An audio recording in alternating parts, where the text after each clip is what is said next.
I paid for the entire wedding, and when the moment came, my son-in-law used the platform to disparage me in front of 400 guests. I simply allowed the smile to hold. Then, the groom's uncle, upon hearing my full name, nearly choked on his water before calmly asking for the microphone. The words he spoke next made my son-in-law cry. If you're watching this video, tell me where you're from or what time it is for you.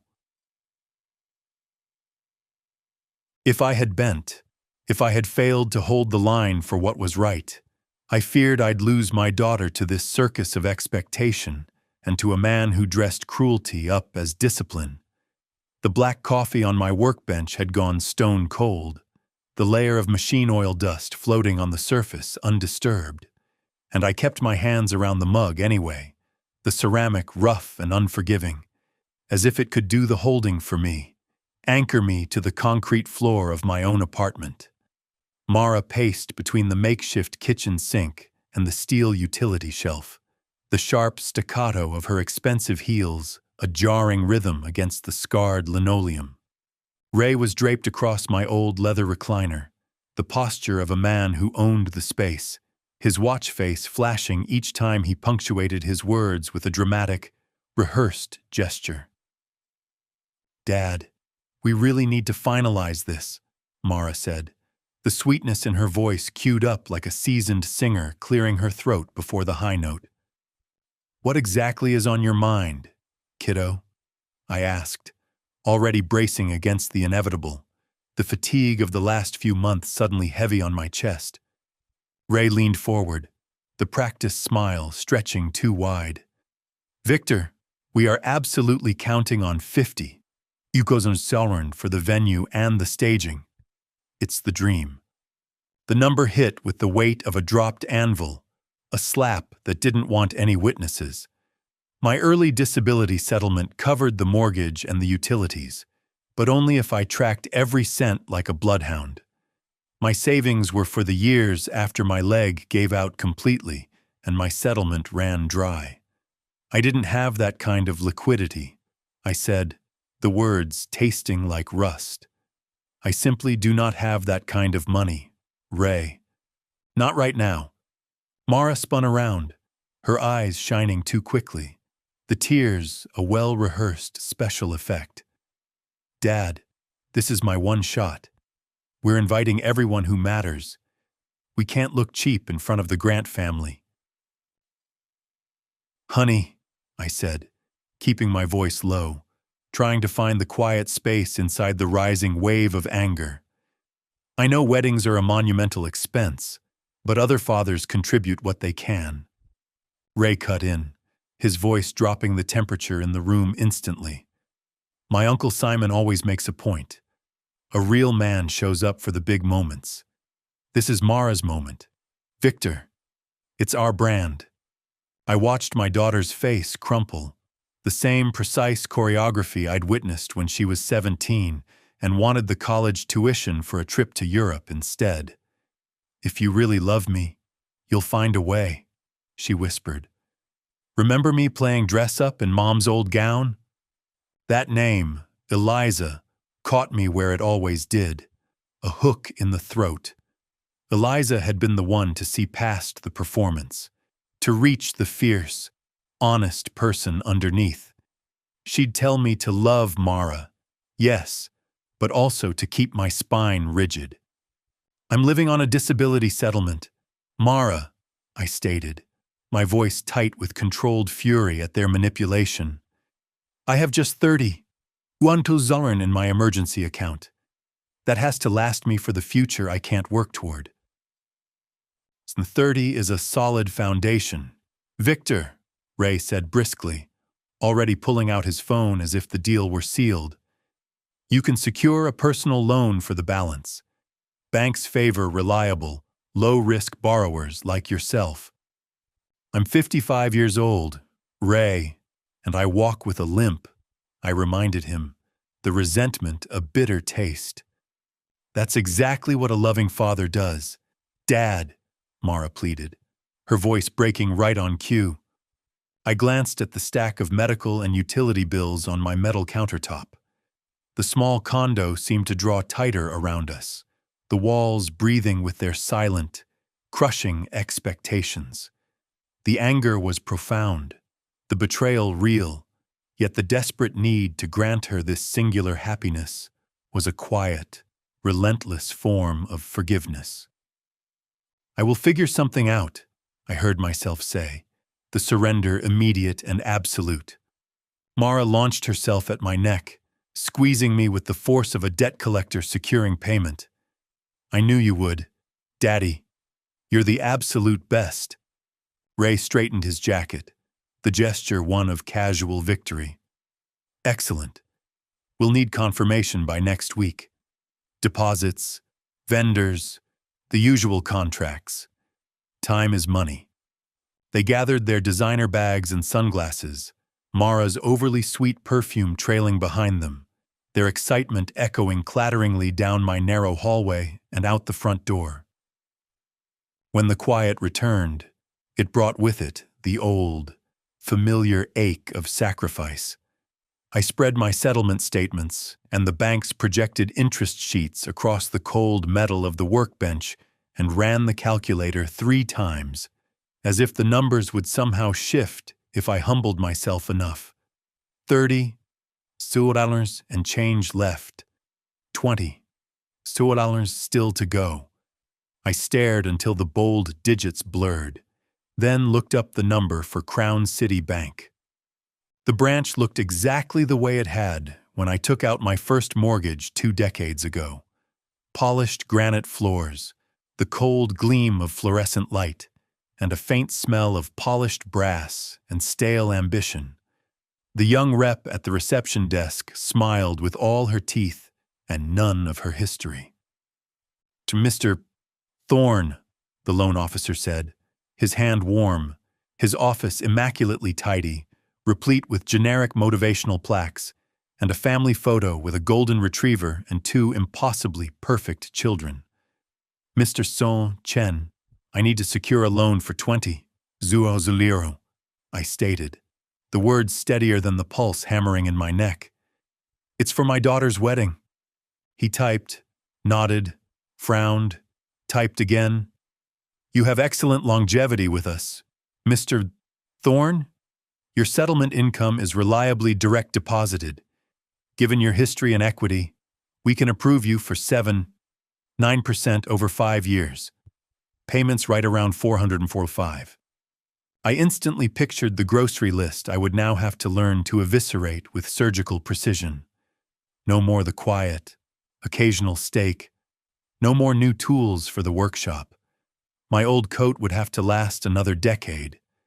The dental work I needed would wait. "I will take it," I said. We signed papers until my hand cramped, each movement a conscious effort to push down the rage at having to bargain away my future for their spectacle. Disclosure piled on disclosure, each one a tiny, written promise my fragile future made to their extravagant present. When it was done, Mr. Chen shook my hand again. "Funds will post Friday morning. Mr. Thorne, congratulations to your daughter." I walked out feeling both lighter and heavier, both emotions brutally true at once. Lighter because I could give Mara her magazine pages come to life. Heavier because I had just mortgaged the next 5 years of my quiet life for a single, loud day. Friday morning, the email chimed in my inbox. Deposit posted. I called Mara. "Perfect timing. Dad!" She shrieked over the sound of a wedding planner's rapid-fire instructions about floral arrangements. "Can we swing by your place at 3? We need the transfer today." They were punctual, as if time itself were now a billable hour. Mara sprang into my arms, her joy a blinding, saccharine dress. Ray carried a leather portfolio that probably cost more than my monthly heating bill. "I secured the funding," I stated. "All of it." Ray lifted a perfectly sculpted eyebrow. "How did you manage that?" "I emptied my emergency savings and secured a personal loan against my settlement," I said, suppressing the urge to simply tell him the truth. I gutted my future for your vanity." He nodded, respectful enough to pass under the glow of a chandelier. "Good. We can finalize the vendor schedule and issue the final checks." "I have one condition," I said, the words quiet, a challenge to his assumed authority. Ray's face went alert, the smile instantly vanishing. "What sort of condition, Victor?"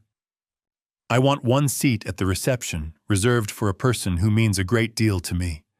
A quiet space at one of the tables," I specified. Mara blinked, the mask of happiness momentarily slipping. "Dad, the seating chart is locked. The caterer needs final numbers. You know how important the placement is." "See, just one seat," I repeated, the request now a steel rod of anger and principle. "One place at a table that I am paying an exorbitant sum for." "We are deeply grateful, Victor," Ray said smoothly, the words condescending. "But our wedding means we decide the guests and the narrative." "This person is family, in a way," I tried to explain, thinking of Eliza's old mentor who had kept me from falling apart after the accident. Mara's voice climbed a full octave, the manipulation now raw. "Dad, you are intentionally making this day about you. It's unfair and it's embarrassing."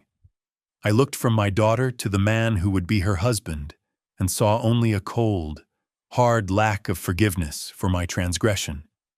"One seat," I said again, the words final. "Or you can step back completely." "Victor," Ray countered, the teeth showing now. "It's entirely up to you." Mara hesitated, then followed him to the door, her loyalty a crushing weight. Dad, don't make this any harder than it has to be." After they left, the condo went silent with the definitive vault-click sound a front door makes when something final and irreparable has occurred. I picked up the loan packet from where it had slipped to the floor. 5 years, 60 payments, my name etched on every line. The resentment was a living thing, a coiled serpent of anger I now carried in my gut. The next few weeks blurred into endless checks, cut to strangers who called me sir, and then looked past me directly to the couple. At the florist, I suggested simple, seasonal arrangements, but Mara and Ray exchanged a look of polite disgust, and I quietly pocketed my suggestions. At the caterers, I eyed trays that cost more per plate than a month of my entire pantry. I said nothing. At the Grand River Hall, the event coordinator, Ms. Vance, perfect hair, smile like an expensive candle, toured me through a ballroom that shone with imported crystal and polished floors. "Mara and Ray have utterly impeccable taste, Mr. Thorne," she remarked. "I suppose they do," I said quietly, looking out over the manicured gardens where I imagined Mara laughing under the imported string lights. I wanted that for her. I truly did. I wanted her happy, even if the price of her happiness was the destruction of my financial and emotional peace. That was the price of my quiet forgiveness. The invitation arrived on thick, heavy stock. Mr. Victor Thorne, elegantly scripted as if I were someone you seat in the back row, not the man footing the entire bill. St. Mark's Church, the date, the time. I RSVP'd attending and set the card beside the copy of my personal loan agreement. The morning turned up blue and wide, the temperatures in the mid-70s, the kind of clear, perfect day Eliza would have called a gift. I pulled on my best suit, the same one I wore to Mara's college graduation. I smoothed the sleeves over hands that still remembered their old chemical burns if I worked too long in the sun. At St. Mark's, a young usher vaguely waved me toward the side pews. I found a hard, anonymous seat near the back and watched the people I didn't know, the guests of Ray, fill the front rows reserved for importance. The organ music swelled, shaking the stained glass. Ray took his place, handsome as a magazine advertisement. Mara appeared at the doors, radiant enough to instantly steal my breath. She walked alone. No father's arm, no nod, no flicker of acknowledgement in my direction. That wasn't a complaint. It was a brutal measurement. I had spent 3 decades measuring how much space a man could make for someone else. Today, I learned a new, devastating mark. The ceremony was spectacular and said all the correct, beautiful things about commitment and honoring the families that made us. They exchanged vows they'd written themselves, promises sturdy enough to sound right with microphones, rings, a long kiss, and applause like sharp rain on a tin roof. I slipped out a side door and drove the quiet drive to Grand River Hall behind a fleet of black sedans that looked like they came with their own bodyguards. Inside the ballroom, Mara and Ray held court near the bar, their friends orbiting them like expensive satellites. Ray saw me and, with a sudden flourish, called me over, his arm snug around Mara's waist. "Everyone," he announced cheerfully, his voice ringing with false warmth. "This is my new father-in-law, a real hero in his own right. Took out a significant loan for our absolute happiness." Polite, uncertain laughter popped like punctured bubble wrap. I nodded, forced a smile, and said something carefully vague about daughters and the singular nature of joy. "Commitment's a truly expensive taste," Ray went on, his grin tight and self-satisfied. "Good thing credit exists for those big dreams, right?" The chuckles this time weren't malicious. They were merely blunt, the uncomfortable sound of people acknowledging a low blow.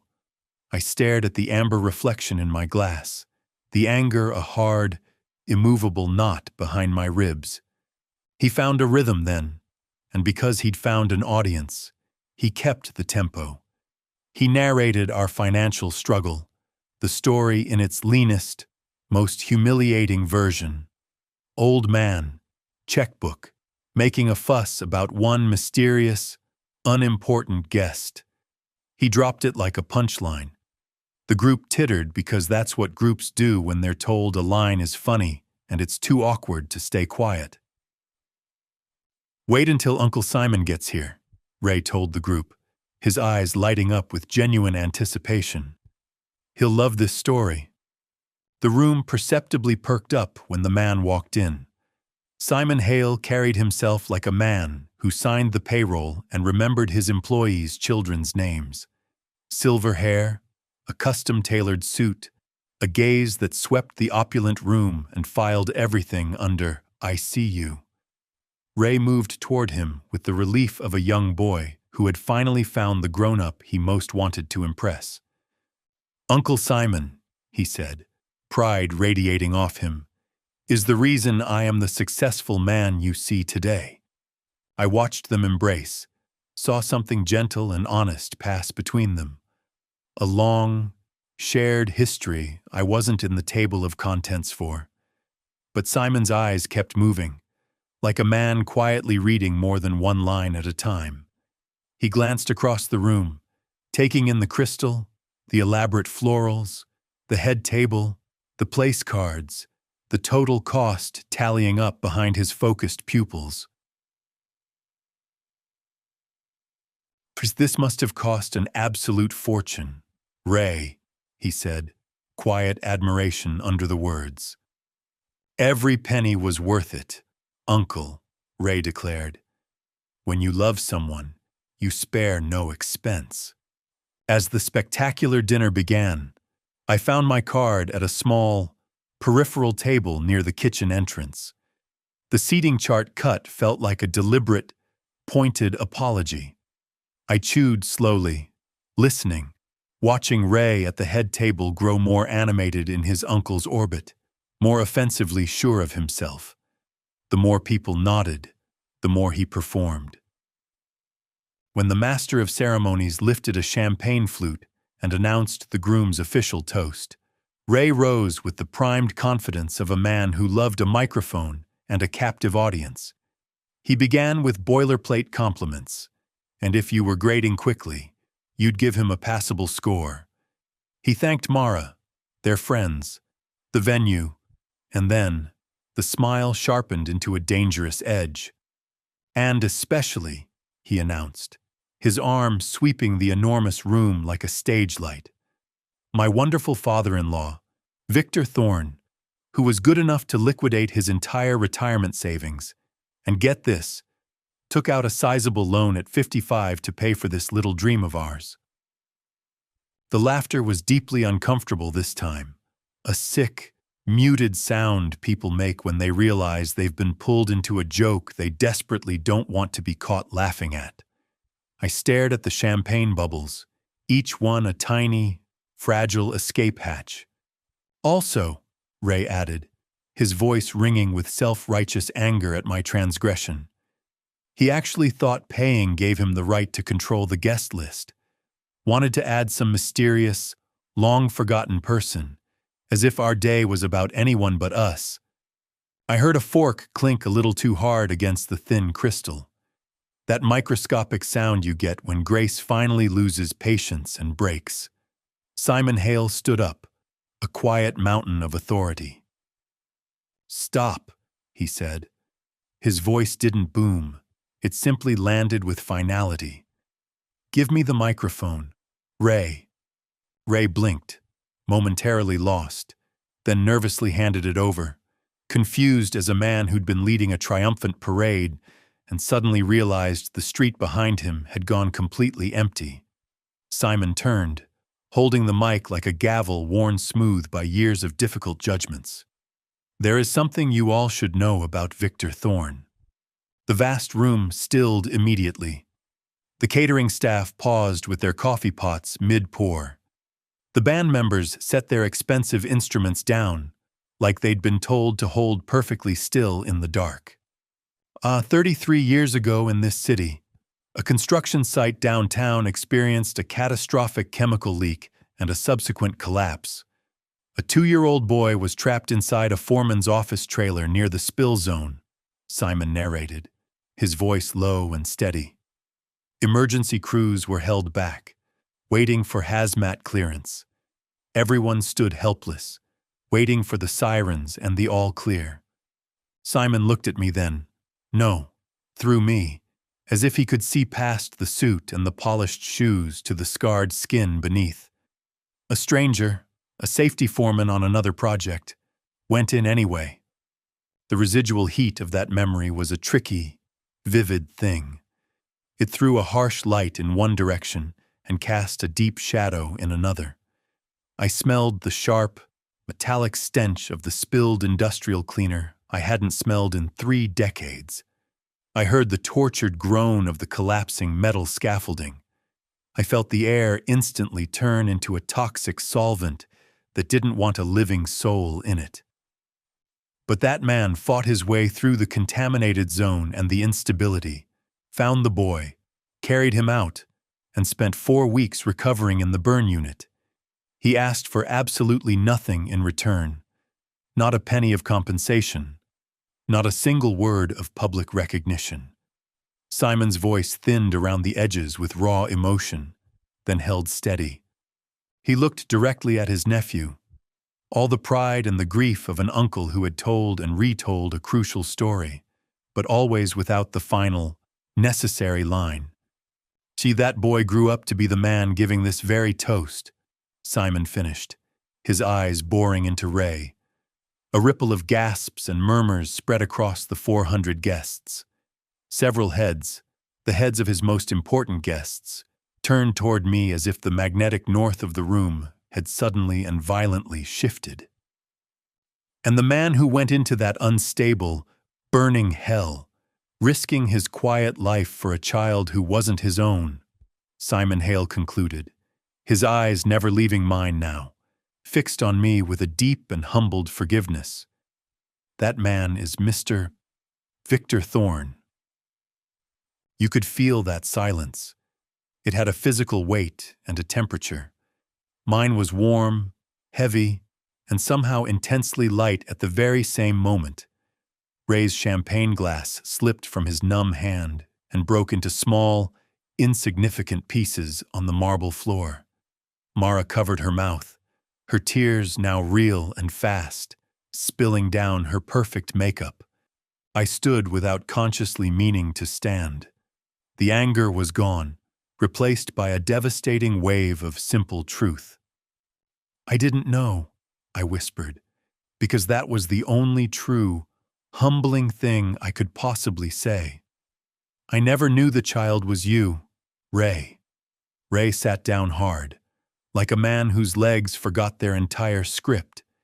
He put his face in his well-manicured hands, the polished watch flashing once, a final, pitiful signal.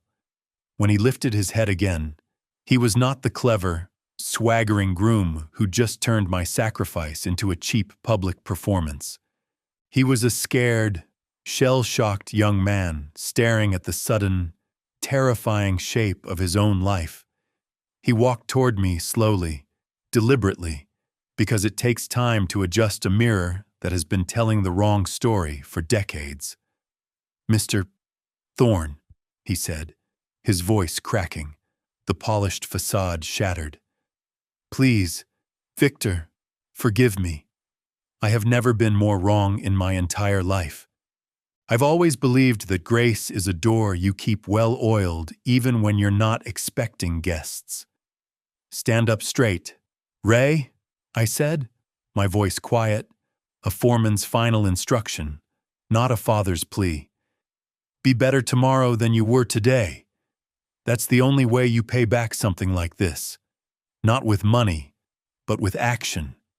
Simon Hale walked forward, a silent, authoritative figure, and handed the microphone back to his nephew like a man passing both a crushing weight and an unexpected gift.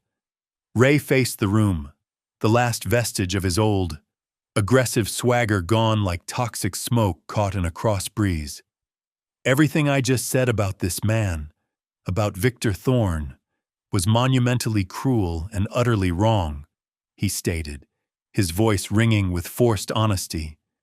"He is not just my wife's father, and he is not just a wallet.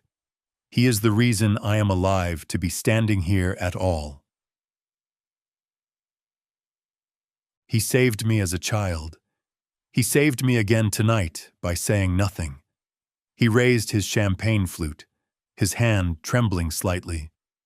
"To Victor Thorne, the man who gave me life not once, but twice." The entire, vast room stood instantly. 400 voices, the voices of financiers, friends, and family, spoke my name in a sudden, overwhelming chorus. It wasn't about being a hero. The old scars and the permanent limp already dealt with that. It was about being seen as a person, a thinking, sacrificing entity, after months of being qualified merely as an inconvenient bank account.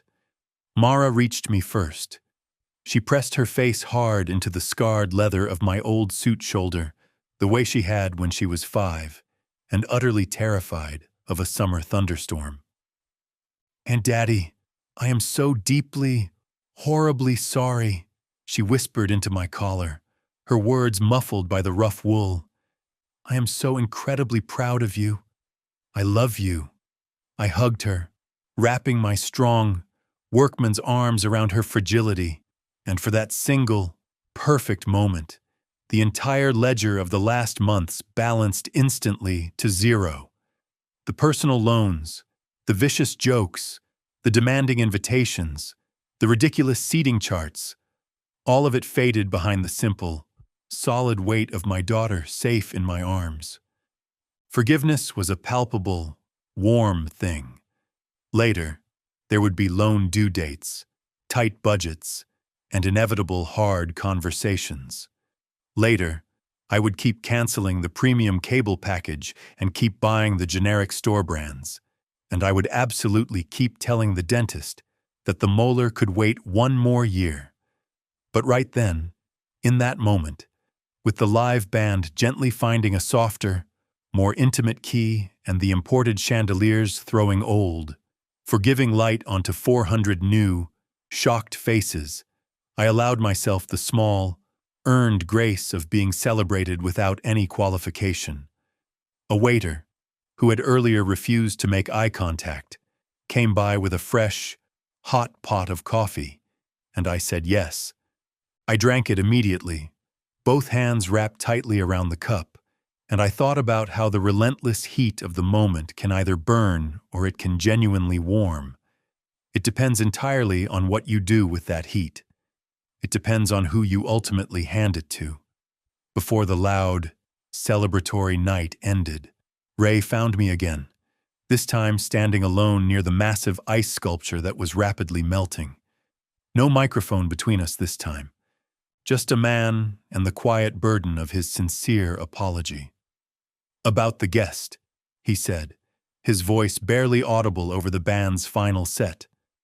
"The one seat you wanted so badly. Who was it for? Victor. For someone who's quietly carried me on a day when I couldn't carry myself," I said, offering the essential truth without the unnecessary details. "We'll talk about him another time." He nodded, and for once, he didn't press, didn't attempt to negotiate or gain leverage. He simply accepted the boundary. We shook hands, a solid, mutually respectful grip, like two men who had just survived a disaster and were going to try, with great difficulty, to start over. When I finally stepped outside, the air had cooled significantly, carrying the sharp scent of late-night dew and expensive perfume. I pulled my old Union jacket tighter around my shoulders and walked across the vast, empty parking lot to my own modest car. The 60 loan payments were waiting, tangible mile markers on a long, hard road. My dignity, however, was resting on my shoulders like a freshly earned coat, and my daughter's warm arms still felt present against my suit. The night held. The debt held, too. I decided, as I started the engine, that I could live with both. The morning after the spectacular wedding, the entire street of Maple Ridge was dusted with a strange, glittery frost of confetti and celebration remnants. I made myself a large, strong batch of black coffee and immediately opened the ledger I kept on the scarred kitchen table. Rent paid. Insurance paid. The loan. First payment due in exactly 30 days, but the accompanying anxiety was due immediately, crushing and present. By lunchtime, the mailbox did its part to brutally remind me what truly mattered when the spotlights were off. A bright, menacing orange envelope from the utility company, stamped "Final Notice," glared up at me from the stack like it didn't trust I could read the simple, brutal arithmetic. I deliberately let last month's bill slide to cover the final, non-refundable cake deposit. $14 was due 5 days ago. If I didn't bring the balance current by Friday, they would regretfully discontinue service. That word regretfully felt like busy, self-congratulatory work in a sentence designed for eviction. I immediately called the number and read the account details out loud, apologizing repeatedly to a stranger who was expertly trained to sound like she could fix global warming. She offered a 3-day grace period and a small late fee, a fee I could almost respect for its sheer, honest brutality. "I can pay on Friday," I said, my internal voice already doing the frantic calculations for the next paycheck. "Friday is outside the established grace period," she recited robotically, and offered a supervisor, then a complex payment plan with an additional fee for the sheer privilege of being poor in a neatly organized, official fashion. "I'll handle it," I stated, my anger simmering at the corporate indifference, and I thanked her anyway, because manners are cheap and deeply ingrained habit is strong. I hung up the phone and looked down at the loan disclosure, the one with my tired initials scrawled in the corners. 60 payments. 9% APR.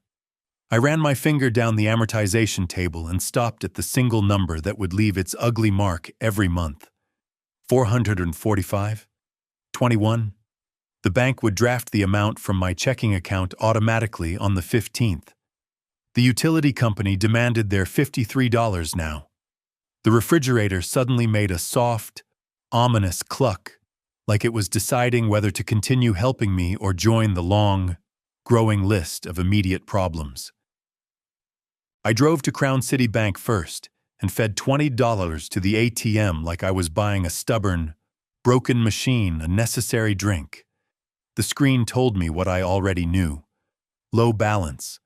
I went home, instantly turned the thermostat down 2 more degrees, and found a spare, forgotten roll of foam weather stripping in the damp basement. The old adage of the foreman, if you can't make more money, you work on the leaks. A text message from Mara pinged while I stood precariously on a folding chair, aggressively pressing the new foam against the poorly sealed back door frame. We leave for 3 days next week. Small trip. Love you. Thank you for everything. A heart emoji. Then, can you please feed the fern? Ray says it's temperamental. Lol. I typed back a concise, factual reply. I can handle a fern. Have a good time. Love you, kiddo. I didn't type please call me because I had already said that enough times for one lifetime. That afternoon, someone knocked. I wiped the construction dust and the metallic grease off my hands and opened the door to a man in a crisp navy sport coat holding a paper bag like it contained highly sensitive paperwork. He took off his sunglasses, expensive, weighted ones, and I recognized him instantly before he even smiled. Mr. Thorne, Simon Hale said. It was the same voice that had effortlessly stopped a room full of people. On a quiet front porch, it did a slower, more deliberate job. Call me Victor, I said. He stepped inside when I waved him in, looked around my functional, messy space with the polite, trained curiosity of a man who notices details for a living and instantly knows when not to comment on them. I won't take much of your time, Victor, he said. I simply wanted to say thank you where no microphones can make a cheap meal of it. I set a fresh cup of coffee on the workbench out of sheer, old habit. He didn't touch it. Some men are already sufficiently caffeinated by a profound sense of purpose. I've told that story all my life, he said about the chemical accident and the brave stranger who saved his sister's boy. I never, ever had a last chapter. Last night finally gave me one. He looked down at my open ledger without overtly reading the numbers, and the simple act gave me an immediate responsibility to him. I don't need a loan. I don't need a gift, I stated, anticipating the inevitable. His smile was small and fiercely real. You don't. I know you don't. That's not what I've got in the bag. He reached into the simple paper bag and set a laminated badge on the table. Thick, professional plastic with a prominent barcode and a photo area deliberately left blank.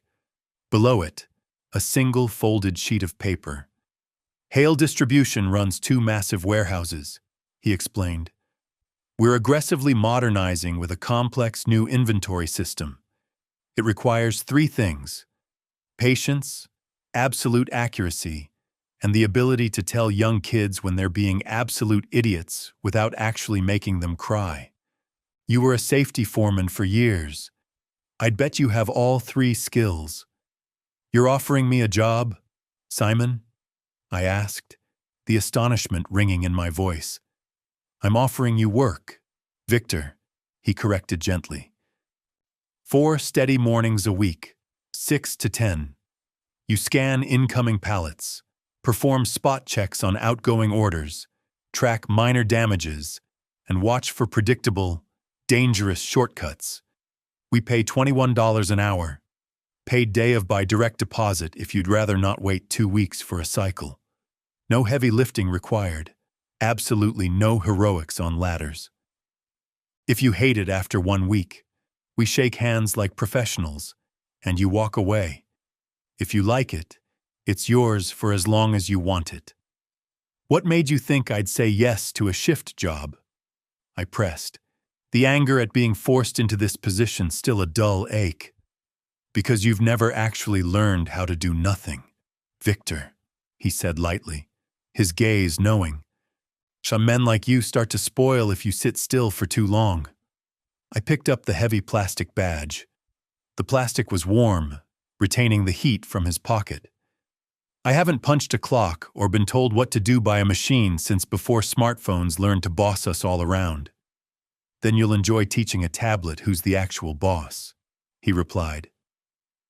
If you accept, you'll be working with a crew that respects people who simply show up and do what they said they would.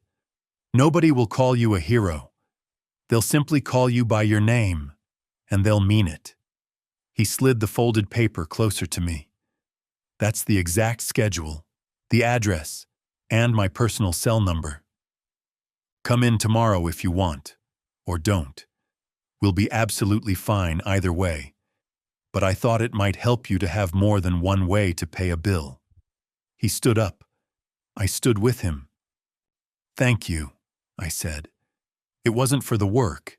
It was for offering it like a necessary, dignified bridge and not a humiliating rescue.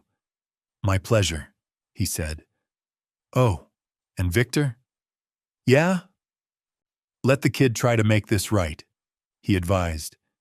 It won't balance your emotional ledger, but it might just adjust his. After Simon left, the condo felt noticeably larger, not because money had instantly rushed in, but because someone had deliberately cracked a window, and the internal air was moving like it actually meant something again. I showed up the very next morning at 5:55 a.m., because the older I get, the more I deeply distrust being exactly on time. The massive warehouse smelled honestly of new cardboard, diesel forklift exhaust, and cold concrete. Honest, busy smells. A woman in a brightly colored yellow vest with a prominent name patch that read, C. Ruiz handed me a sleek tablet and pointed to a digital map like we were about to play a complicated, calming video game. Morning, Mr. Thorne, she said. I'm Carla. You're with me this week. Mr. Hale said to specifically tell you that if anyone tries to make you move a pallet by hand, you are absolutely allowed to tattle. I'm very good at telling the right people the right thing, I confirmed. You used to teach, didn't you? She guessed immediately. The history, I said, which is just one long, complicated argument about what fundamentally matters. She laughed, a quick, sharp sound, and led the way onto the floor. Work is its own concise language. After 1 hour, I remembered it perfectly. Find the obscure code on the pallet. Scan it. Match it meticulously to the order line. If it doesn't match, ask. Do not fix it. Make notes. Smile politely when someone makes a joke that isn't remotely funny, and let them keep trying. Drink water.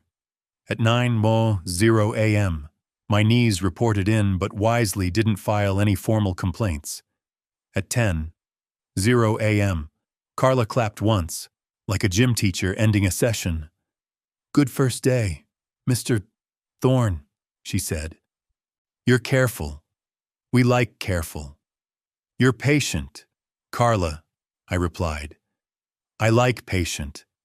Back home, I rinsed the day's sweat and grime off and immediately paid the utility bill, the $53.14 and the insulting late fee.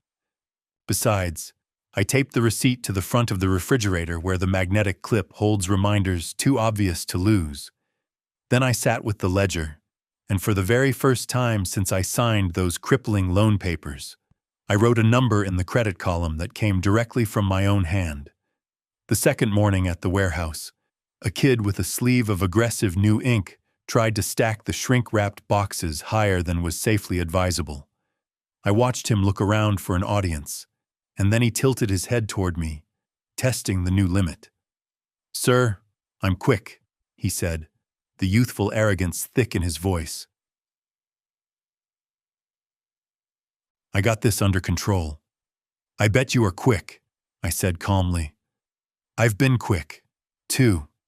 Fast is good. Safe is no one's funeral. He grinned, then looked at the perilous height of the stack and obediently brought it down a full notch. Not because I technically outranked him, but because I'd sounded like someone who had actually seen, firsthand, what happens when you don't. On the third morning, Carla asked, "Got family in town?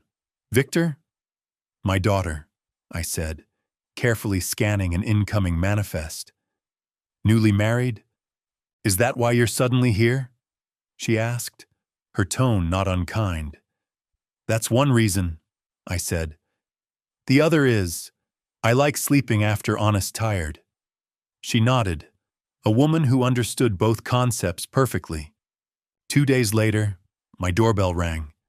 I checked the window and saw a man in an expensive suit, holding his posture like a fragile tray he didn't want to accidentally spill.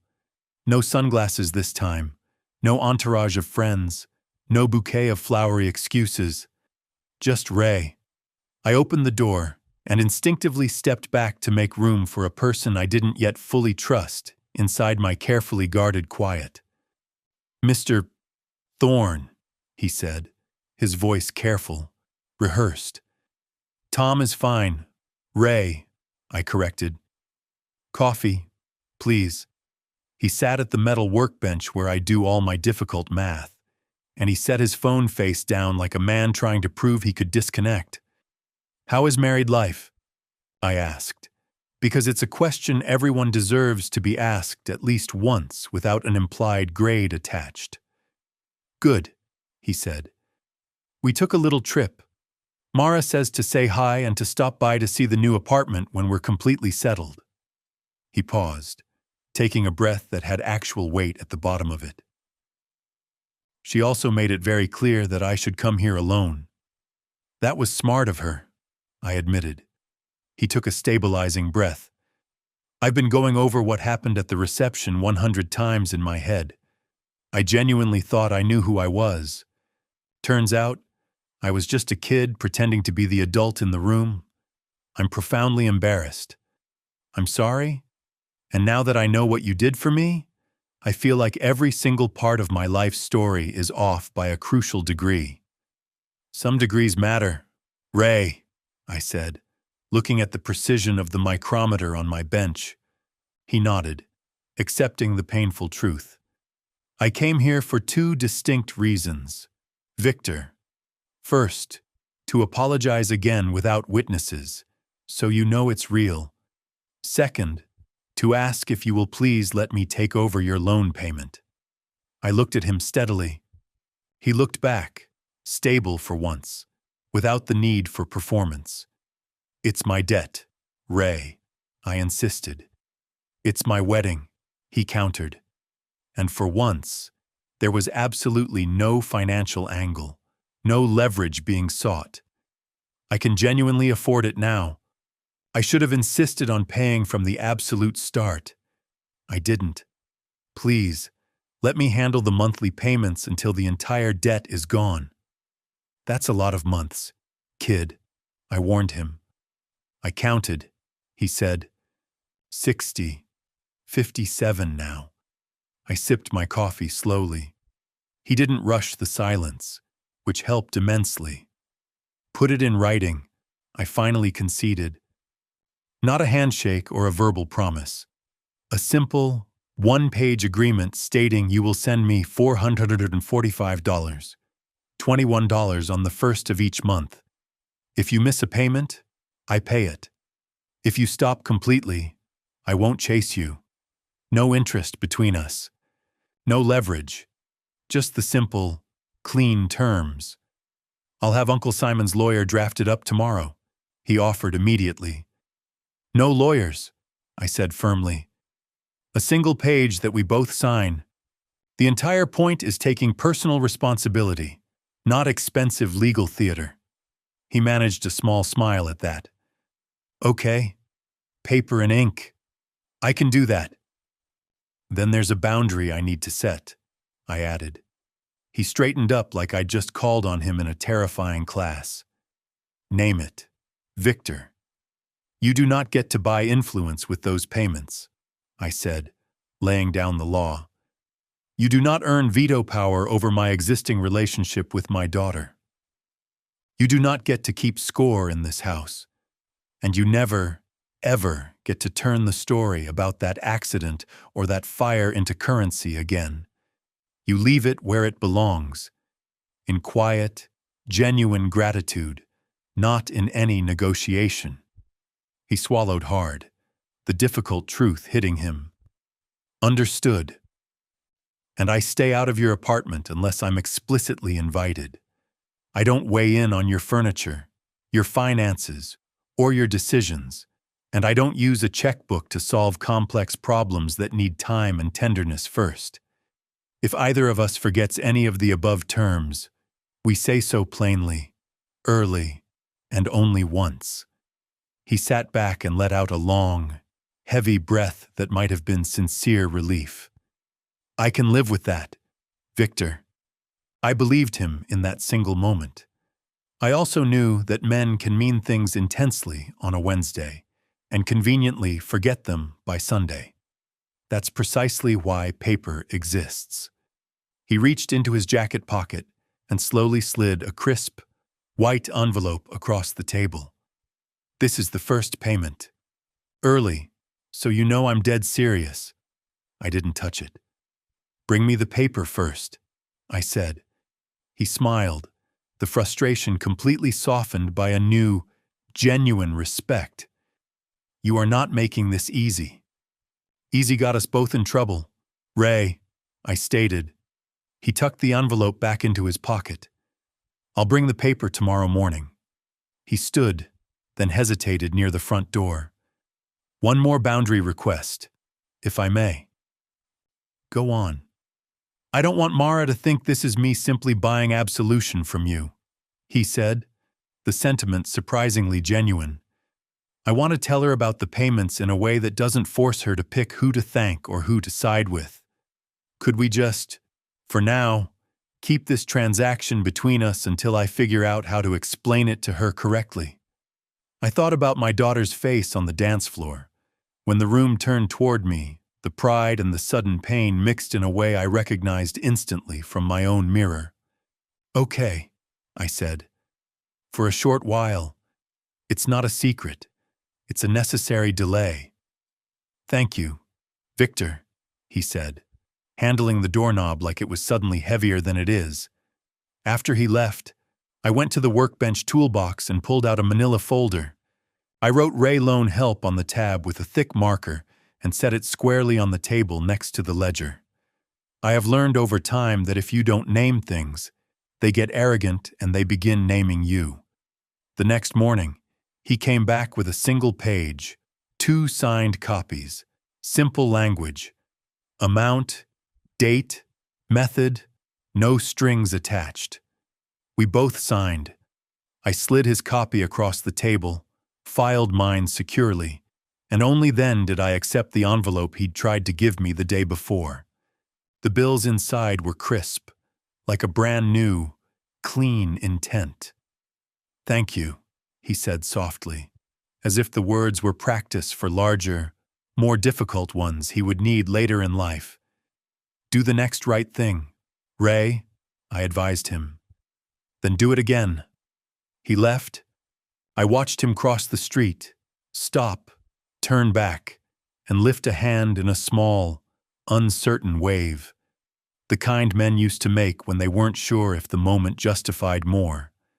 That evening, I walked to Mara and Ray's apartment with a large bag of potting soil and a small, antique measuring cup.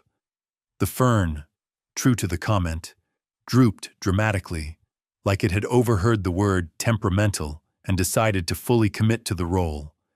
I watered it precisely, turned the pot toward the limited sun, and left a small note by the base. You can't make a plant love you faster by watering it more. See you Sunday. Love, Dad. On my way out, I deliberately noticed that their front door didn't quite latch unless you aggressively pulled it firm. I tugged it closed and felt the small, solid click that meant secure. I stood there for a moment, thinking about doors, how often I'd wanted to angrily put my foot in one to force a position. How much better it truly is when they remain open simply because someone wants you inside. I left it ajar on purpose, just a finger's width, and took the stairs slow. A man who now knew the precise difference between a genuine welcome and a damaging wedge. Work instantly found a steady, familiar rhythm, Monday through Thursday mornings at the warehouse. Fridays off to meticulously vacuum, run laundry, and argue politely with the pharmacist about the vast, ethical difference between brand and generic pain relievers. At the end of the first week, Carla handed me a handwritten note in a careful, almost architectural print. "You're steady. We like steady." Under the note was a meticulously typed list of SKU numbers that always got consistently miscounted. If teaching gave me anything of value, it was the fundamental knowledge that the right lists, carefully curated, make the right people look like utter magicians. I paid the utility bill on time. I paid my insurance premium early. On the 15th, the bank reached into my checking account and took their first bite of the principal. I watched the number change and felt the familiar, painful financial twinge. Then I immediately opened the Ray Loan Help Manila folder and logged Ray's transfer in neat, corresponding numbers beside it. 2 entries, one right after the other. Debit, credit, like the universe, just for a brief second. Finally agreed that fairness and cold arithmetic could actually be on speaking terms. There were small, predictable frictions. A neighbor stopped me on the sidewalk and asked with a knowing grin if I was famous now, and I replied, "No, just old news with a fresh, expensive coat of paint." A cousin of Eliza's called to ask why she hadn't been seated closer at the wedding, as if I had strategically stacked the chairs like a cruel game of spite. I told her kindly that sometimes the front row isn't a guaranteed seat. It's merely a season, and ours had ended a good while back. And there were small, unexpected mercies. An envelope arrived from an old student with a worn photograph inside. It was me, standing in a classroom doorway, 20 years younger, my hair thicker, my tie crooked, grinning at a kid holding up a perfect, graded B like it was a grand trophy. On the back, she'd written, "You told me a B could become an A with enough sleep and a good breakfast." I believed you. That belief paid for my entire nursing degree. I cried for no reason, and a very good one. A week later, Mara called me on her way home from the office. "We're having a few people over this Saturday," she said. "You absolutely should come. Bring your best storytelling self." "I'll bring the good potato salad," I said. "Stories travel better with a side." She laughed, the sound of a small, fragile reconciliation. "Love you, Daddy." "Love you, too," I said, and I let the word land precisely where it needed to. On Friday afternoon, I found a small, white envelope under my front door. No return address, my name printed in a careful, distinctive hand. Inside, a cashier's check for $1 and a note with 3 simple words. For the seat. I stood at the counter with the note and felt, for a single, profound moment, like I'd been placed at a table I hadn't even seen yet. I didn't deposit it. I didn't spend it. I slid it into a separate folder and wrote another, new label. The seat. Some stories are fundamentally strong enough to wait patiently in a drawer without losing their true shape. That night, the wind came up hard and found every single place I hadn't managed to weather strip yet. I walked the condo with a lit candle flame and carefully watched where it shivered near the windows and the old baseboards. The flame taught me exactly where the leaks were. I added them to my list for Saturday morning. It's all any of us can ultimately do. Learn precisely where the draft comes from, and set our hands to the necessary repair. I slept heavy and woke before the alarm anyway. Muscle memory, or perhaps the stubborn little hope that there would be more good work to do when I got there. In the early half-light, I looked across the table at the ledger, at the new columns that had filled in this week. Not just money, but the other, more significant accounting that matters. Apology offered, boundary drawn, work accepted, door left open. None of it paid the monumental debt, but some of it made paying feel less like a harsh penance and much more like tangible, dignified progress. On my way out to the warehouse, I tugged the back door shut. It clicked, gentle and certain. I opened it again and deliberately let it settle against the latch without actually catching. Ajar just a finger's width. Enough for air to move. Enough for someone you love to walk in without having to knock. Saturday arrived gentle, like it didn't want to wake the week too fast. I took a small thermos of my coffee to St. Mark's Cemetery and found Eliza's name the way you find a light switch in a perfectly familiar dark. I brushed the oak dust off the granite stone with the sleeve of my jacket and set my hand flat on her name until the chill of the stone moved into my palm. I did the thing you'd have deeply argued with me about. Eliza, I told her, my voice low. I paid for a spectacular party with money I don't really have. It was beautiful. There was a mess. Then, unexpectedly, there wasn't. I've got work now. Simon's warehouse mornings. Good people. And the kid's husband is trying, really trying, to make something right. We'll see. A breeze ran through the maples like someone rifling through important pages. I poured a small splash of the hot coffee onto the ground, the way she always used to do for the earth. First sip for the ones who can't, she'd always say, and I took my own. I asked for one seat. Eliza, I whispered. You'd have understood exactly why. On the way out, I passed the church's side door, the one that led to the dark basement, where the folding chairs were stacked in obedient, military rows, and a coffee urn lived a second life as a civic monument. A yellowed paper flyer on the corkboard read, Tuesday, 7 Corners, open meeting.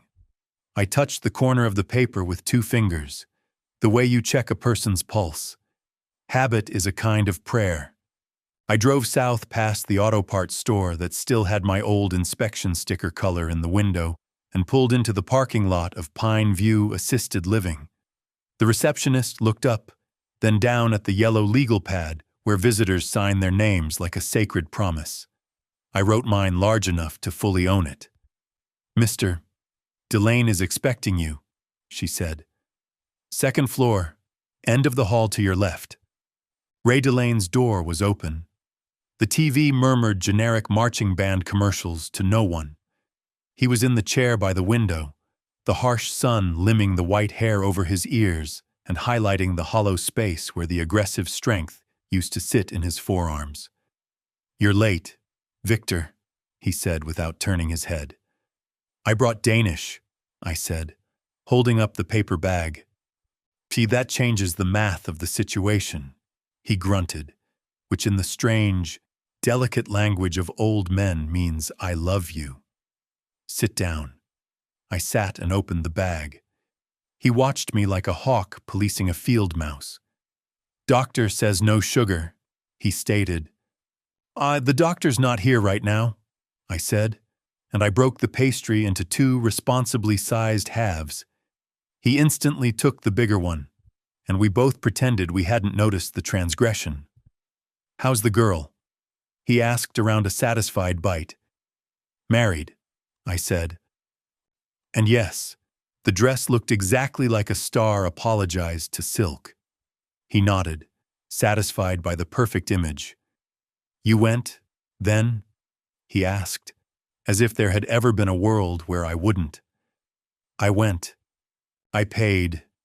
I shut up when the shutting up mattered, and I spoke when the speaking did. A man stood up, and he turned a cruel, public thing into a true one. A lot happened.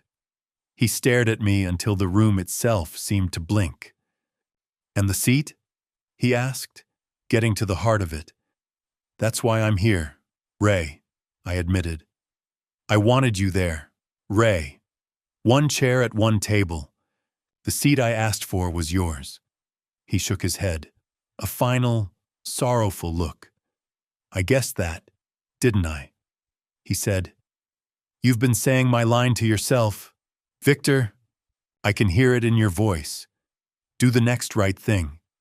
That's when a man invites the person who handed him that line. I let out a breath that had been sitting heavy on my ribs for 10 years. The night Eliza died. Ray, I said. The kitchen clock sounded like it was ticking inside a barrel. I had my car keys shaking in my hand. You came over, and you took them from me. You made bitter coffee that tasted like a tight belt.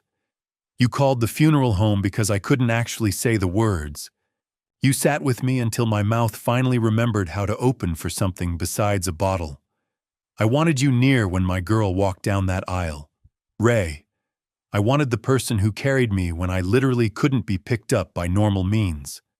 Ray chewed and swallowed, and he set the rest of the sweet Danish down like it had just said something profoundly important. Tom, I can't do the stairs anymore, he said, using my old name. I can't see well enough to admire the decorations, and if a microphone came anywhere near me, I might have said something truly useful and utterly ruined the party for good. I smiled, a genuine, easy smile. Not the worst risk a man could take. He lifted a single finger. I didn't need that seat, Victor, and you didn't either. You simply needed to ask. That's a crucial difference. I asked, I said, the anger brief but real. They didn't give it to me. But then you learned exactly what you needed to know about them, didn't you? He said. The next right thing after that, Victor, is not slamming doors shut. It's oiling the hinge and keeping a careful foot off the threshold. I'm trying, Ray, I said. He reached for his water and took a careful, measured sip. His hands shook just a little. His eyes didn't. You tell her yet? He asked. About why that seat truly mattered. Not yet, I said. She invited me over today. I'm bringing the potato salad, and I'm going to try and manage a story that doesn't make me the hero. Good, he said. To heroes don't eat well. Fathers do.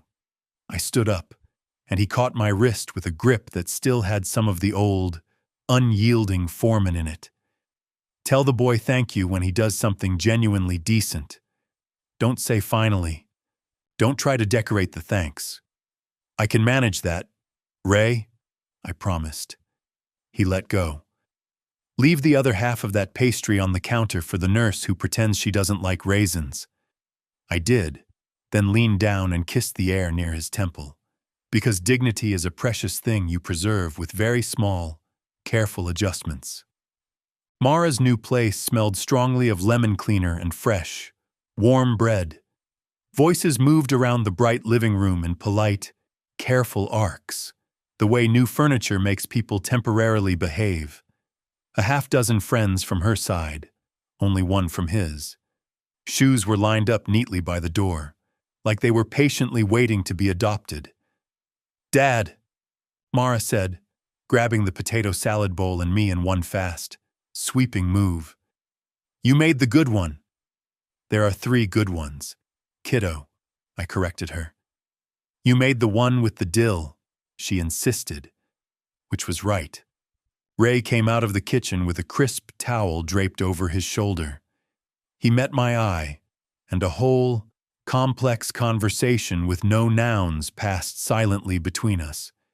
He looked fundamentally different, like the uncomfortable, expensive suit had finally come off, and the person underneath had made the difficult decision to stay. "Victor," he said, in that straightforward, unadorned way men use when they mean to say much more later.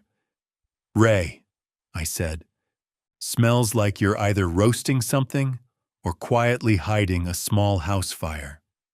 "Roasting," he said, grinning despite himself. He went back to the kitchen, and I followed Mara down the short hall to their little balcony. We stood with our elbows resting on the narrow metal rail of their new balcony, the sound of the late afternoon city rising up to meet us, the small, honest music of civilization, the decisive clunk of car doors slamming shut, the high-pitched, indignant protest of a dog 3 floors down, and the terrible, ambitious sound of somebody 2 blocks away auditioning a trumpet for a gig they wouldn't get. "I want to tell you something about the wedding, Mara," I said, my voice quiet, a tone you only use when the words you are about to speak have been deferred for too long. She braced, just a fraction, the subtle tightening of her shoulders that told me she was ready for another bill to drop. "Okay, Dad," she replied, her gaze fixed on the messy geometry of the opposing rooftop. "The seat I asked for, that one empty chair I fought Simon Hale over," I continued, tracing a line on the dusty rail with my thumb. It wasn't for a mystery woman I was hiding or a last-minute +1 I'd forgotten to mention. It was for a man named Ray Delane. He's the one who sat with me in the absolute silence when your mother died. He was the one who, when I couldn't stand up, simply took my keys and made coffee that tasted like a tight belt cinching up my entire world. He called the people I couldn't bring myself to call. The funeral home, the church, the people who needed to know the planet had changed its tilt. He's the one who gave me the instruction, the only one that worked. Do the next right thing, then the next, and the next, until the grief didn't feel like a permanent life sentence anymore. I wanted him in that room, Mara, because he put me back in a shape that could actually walk you down that long hallway, sign those endless legal papers, pack up your boxes without crumbling, and still manage to be your father in a year I was profoundly certain was going to take me out completely. I should have told you this before I asked for it, before I made a scene. I didn't. That failure of communication, that choice to go it alone, that is entirely on me. She listened without interruption, with that rare, deep listening face she inherited from Eliza, the one that could calmly take in a sharp, hard truth and not flinch, not break, until it was the correct time to absorb it and do something constructive with it. Tears shimmered in her eyes, catching the polluted city light, but they didn't fall. She held them, a perfect act of contained emotion. "Dad," she said, her voice a low, painful rasp. "I wish more than anything I had known the truth. I would have stood up and fought that battle for him, for Ray, right there on the dance floor." I stared across at the rooftop opposite, a brutal, unromantic grid of air conditioning vents arranged like a complex, unsolvable math problem. "I didn't want you to have to fight for me, Mara. I thought if I, the strong one, the father, could carry that entire weight and the ensuing ugliness, then I absolutely should. I was protecting you with silence and the illusion of strength." She put her warm, firm hand on my stiff sleeve. The gesture was both a comfort and a quiet rebuke. "I tried to fight for a seat, too, Dad," she confessed, her voice suddenly so soft it seemed to turn the very air around us. "I asked the wedding planner for one empty chair, discreetly placed off to the side, with Mom's blue silk scarf draped over the back. I wanted her to be there, near us, without causing a massive, histrionic scene for the cameras."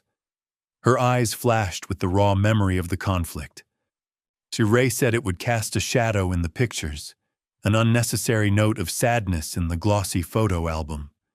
She rolled her eyes at the painful, self-serving memory of her new husband's vanity, then looked down at the expensive, unfamiliar shoes she was wearing. I gave in without a real fight. I'm not proud of that moment. The floor under us, the emotional ground we were standing on, shifted a decisive degree. Not a tectonic, catastrophic shift, but just enough to completely reorient my internal map. For months, since the wedding planning started, I had meticulously kept a tidy, unforgiving mental ledger where my column contained stoic self-denial and hers, I wrongly assumed, held youthful vanity and shallow materialism. Seeing her side of the same agonizing calculation, realizing that she too had sacrificed a piece of her grief for the sake of the performance, made my own careful, judgmental math instantly ashamed of itself.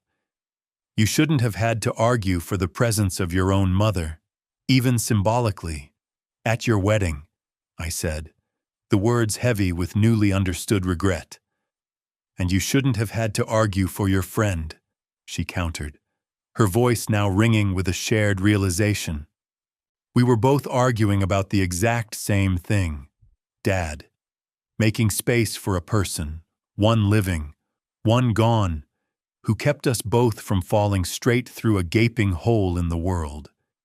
We stood with that shared, sudden revelation for a long, heavy while, the way you stand with a rare, important photograph someone has just handed you, diligently trying to find what essential truth is hidden in the dark corner. She sniffed hard, smiled a small, watery smile, and dragged the heel of her hand roughly under one eye. You said his name was Ray? Ray Delane, I confirmed. She was a retired machinist. Hands like a heavy-duty vice, voice like a shot of strong, necessary aspirin. He lives at Pine View Assisted Living now. If I had secured the seat, I was going to sit him right next to you at the head table and simply let the entire room be better for his honest presence. Then we fix it, Dad, she stated simply, the directness of her response an instant echo of her mother. How? We make the seat, she said, as if it were the easiest, most self-evident answer in the entire world. Sunday dinner. Your table. Dad. Just me, you, Ray, and Ray Delane. We put Mom's scarf on a fifth chair, and absolutely nobody calls it morbid or a shadow. We say grace, however you want to say it, the old Union way or the new, quiet way. And we finally tell the stories we didn't tell last month, because we were too busy making absolutely certain the napkins perfectly matched the floral arrangements. I nodded, a slow, deliberate movement, because sometimes your child suddenly becomes the decisive, clear-eyed adult in the room, and the only correct answer is a single, unqualified yes. Inside their apartment, the roast, which had been filling the air with the promise of warmth and comfort, finally decided it was ready and made the entire house smell like a series of very good, unregretted decisions. We ate at their new, expensive dining table. Everybody was stiffly careful for the first 5 minutes, negotiating their manners and their past history, and then, slowly, they were not careful at all. Ray told a surprisingly self-deprecating story about his first attempt at cooking, misreading a spice label, and turning a simple chicken dinner into a fiery, cautionary tale that had to be thrown out. One of Mara's friends asked me about my new job at the warehouse, and I said, my answer completely honest and devoid of bitterness. I like work that tells you the absolute truth at the end of the day. Box counted or not counted, pallet in or pallet out. Someone put on an old, scratched jazz record, and the new, pristine apartment turned briefly into a place that instantly knew how to be young and genuinely comfortable.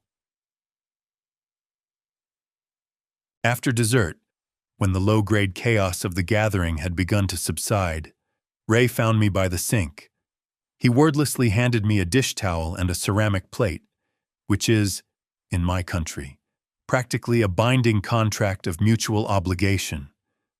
"I heard about Ray. Victor," he said, his voice hesitant. "I'd like to be there for that dinner, if I'm allowed." "You will be," I said, drying a glass without looking at him. "I'll bring flowers for the scarf," he added, still cautious, like he wasn't quite sure how to correctly say the word mother around a man who'd had most of the necessary, brutal practice. "Bring the kind that don't apologize when they wilt," I advised him. "Sunflowers, daisies, anything that holds its color with aggressive optimism." He smiled, the first truly unburdened one I'd seen on his face. "Done. I'll pick them out myself." On my way out, Mara hugged me and didn't let go right away, her cheek pressed into my shoulder again. "You always saved the best story for a quiet room, Dad," she murmured into the rough wool of my jacket. "I learned from someone good," I said, holding her tight. Two someones. The next day, Sunday, I got the house ready with a meticulous, surgical focus, the way you do when company is a truly rare, sacred event and not an easy, predictable habit. I ironed the old linen tablecloth until the wrinkles submitted to the heat. I brought down the heavy, white china plates that only descend from the highest shelf for major holidays. I found Eliza's favorite blue silk scarf, the one she insisted was not a sentimental object, in the cedar chest and shook the accumulated years and the moth repellent out of it over the porch rail. It smelled faintly of the expensive perfume she wore when we drove north to see the changing leaves, the one with the impossible, delicate glass bottle she kept saying she'd refill but never did. I laid the scarf deliberately over the chair to my immediate left and smoothed it until it lay on the chair back like a gentle, waiting hand.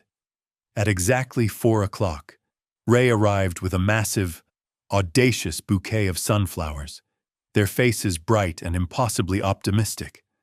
Mara followed immediately behind him, carrying a perfectly golden pie she vehemently claimed she hadn't overworked, even though the impossibly perfect, flaky crust instantly told on her. At 4:10, Ray Delane arrived, escorted by a competent, kind nurse with a prominent badge that read, Mara Ruiz. She smiled at my carefully set table the specific way nurses smile when they instantly recognize a well-fought emotional battlefield and genuinely admire the dignified way someone has decided to set it for dinner. "Well, you must be Ray," Mara said warmly, stepping aside so he could see the entire room without people blocking the crucial view. "Only on my good days," he quipped, his voice surprisingly robust. "The rest of the time, I answer to that old bastard over there again." He took his designated seat slowly, his movement a careful, practiced economy of effort, and I watched his eyes move across the scene. First, catching on the blue silk scarf, then on the triumphant, unapologetic sunflowers, and finally, on the small, neat place cards I'd made with my blunt-tipped marker, because formality, when it shows up from a humble house, is always more sweet and necessary than stiff. He put his thick, calloused fingers on the edge of the table, feeling the grain of the worn wood like he was patiently reading in Braille. We ate. We told the full, honest story of the first day I showed up in the church basement, lost and trembling, and how Ray slid a cup of black coffee across the communal table to me like it was a compass pointing north. We told the light-hearted story of Mara's first day of kindergarten when Eliza couldn't find the matching shoe and declared, in front of the entire class, that we'd raise a child who believed in mismatched courage. Ray, in a quiet, humbling moment, told the full, horrifying story of the fire, the one he didn't remember, and the uncle who kept telling it anyway. But this time, Ray told it with gratitude for the memory, not shame.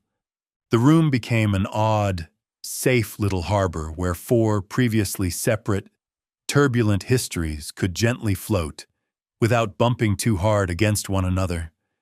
At some point, Ray cleared his throat and looked at Ray like a student with genuinely honest homework to complete. "Sir," he said, his voice respectful, "I think some of the best, most useful words that have come out of my mouth lately, especially at the wedding, belonged to you first. Thank you for lending them to me." Ray shrugged, visibly pleased and endearingly awkward at the compliment. "Words are like socket wrenches, son," he replied. "They're meant to be used again. Just put them back where you found them, clean." We all laughed, a collective sound of release and understanding. The scarf lay quiet. The son-in-law had found the bold sunflowers and, through his actions, made them louder than any speech. When the plates were finally stacked and the last of the strong coffee was poured, I reached into the utility drawer and pulled out the little white envelope I'd carefully tucked there. The cashier's check for $1. The note that said only, "For the seat." I set it down directly in the center of the table. "This came a week ago," I explained. "No return address, no name." Mara looked at Ray, a silent question in her eyes. Ray shook his head, instantly honest. Ray Delane raised his eyebrows, genuinely impressed by the neatness of the mystery. Mara Ruiz, the nurse, tilted her head the way people do when they instinctively recognize a familiar, generous signature you don't. "I don't particularly want to solve the mystery," I said, pushing the envelope closer to Mara. "I'm putting this entire amount into a dedicated fund for seats. For tickets, for tables, for chairs we absolutely mean to make space for but are either too proud or too late to ask for. If anyone we love, in this circle or outside of it, ever needs a place, a seat, we use it. If it runs out, we simply make more of it." "Like a ledger, Dad," Mara murmured, her eyes shining with understanding. "Like grace," I corrected her gently, "but with better arithmetic." And I let the room keep the quiet difference between the two terms. When it was finally time for goodbyes, Ray held my hand longer than is customary outside of a hospital waiting room. "You did the next right thing, Victor," he said quietly, his grip steady. "It felt like the first honest thing," I admitted. "Those are usually the same damn thing," he said. After they left, I cleared the table and carefully folded the blue scarf. I carried it back toward the cedar chest, then stopped halfway and completely changed my mind. I draped it over the back of the chair again and left it there, not as a shrine or an altar, but as a permanent, physical reminder that rooms get kinder, more honest, when we make physical space for the people who quietly carried us. I washed the last plate and set it to dry. The house hummed low, like it had finally learned a new, necessary song. On the margin of the open ledger, I wrote 4 lines, not numbers this time, but the essential tallies that truly matter. Seat claimed, story told, boundaries working, air moving. I turned off the kitchen light and stood in the doorway with my hand resting on the frame. The back door sat ajar, just enough for the cool evening air to come and go on its own. Somewhere down the block, a neighbor's wind chimes told me the weather had significantly shifted. The hinge didn't squeal. The house breathed, settled, and for the first time in a very long while, so did I. The weatherman on AM 740, the station that still believed in predicting things, said the word clipper like it was a precise, free haircut the sky gives you. Snow by afternoon, flash freeze by evening, wind chills below 0 overnight. He warned with a serious tone, and then, Immediately, told an utterly terrible joke about canned soup that didn't land with the necessary gravity. I turned the radio off and went to the laundry room, taping heavy plastic over the last drafty pane of glass. The aggressive tape wouldn't stick unless I warmed it first with the heat of my palm. A lot of necessary things in life are like that. At the warehouse the next morning, Carla met us at the door with her clipboard and a grim look that said she'd planned ahead so none of us would feel the need to be heroes. "We're closing at noon," she announced. "Get the fragile stuff inside and the rest can wait. Nobody needs to skid a forklift to prove their loyalty to the company." I scanned and stacked and counted, moving with the practiced focus of a man whose mind was finally clear, while the relentless wind outside rehearsed its full fury in the loading bay. By 11:30, the floor supervisor called it officially. We high-fived each other with our gloves on, the sound a dry smack. On my way out, the kid with the fresh, aggressive ink held up a large bag of rock salt like it was a trophy won in battle. "Got the last one at Murphy's," he crowed. "We're kings of the sidewalk. Use it on the slope by the drain," I instructed him. "A fall there will make more paperwork than it's worth to anyone."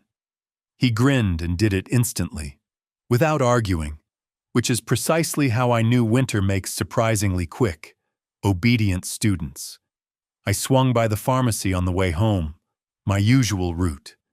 The place was already standing room only, people stocking up on panic like it was a limited-time sale.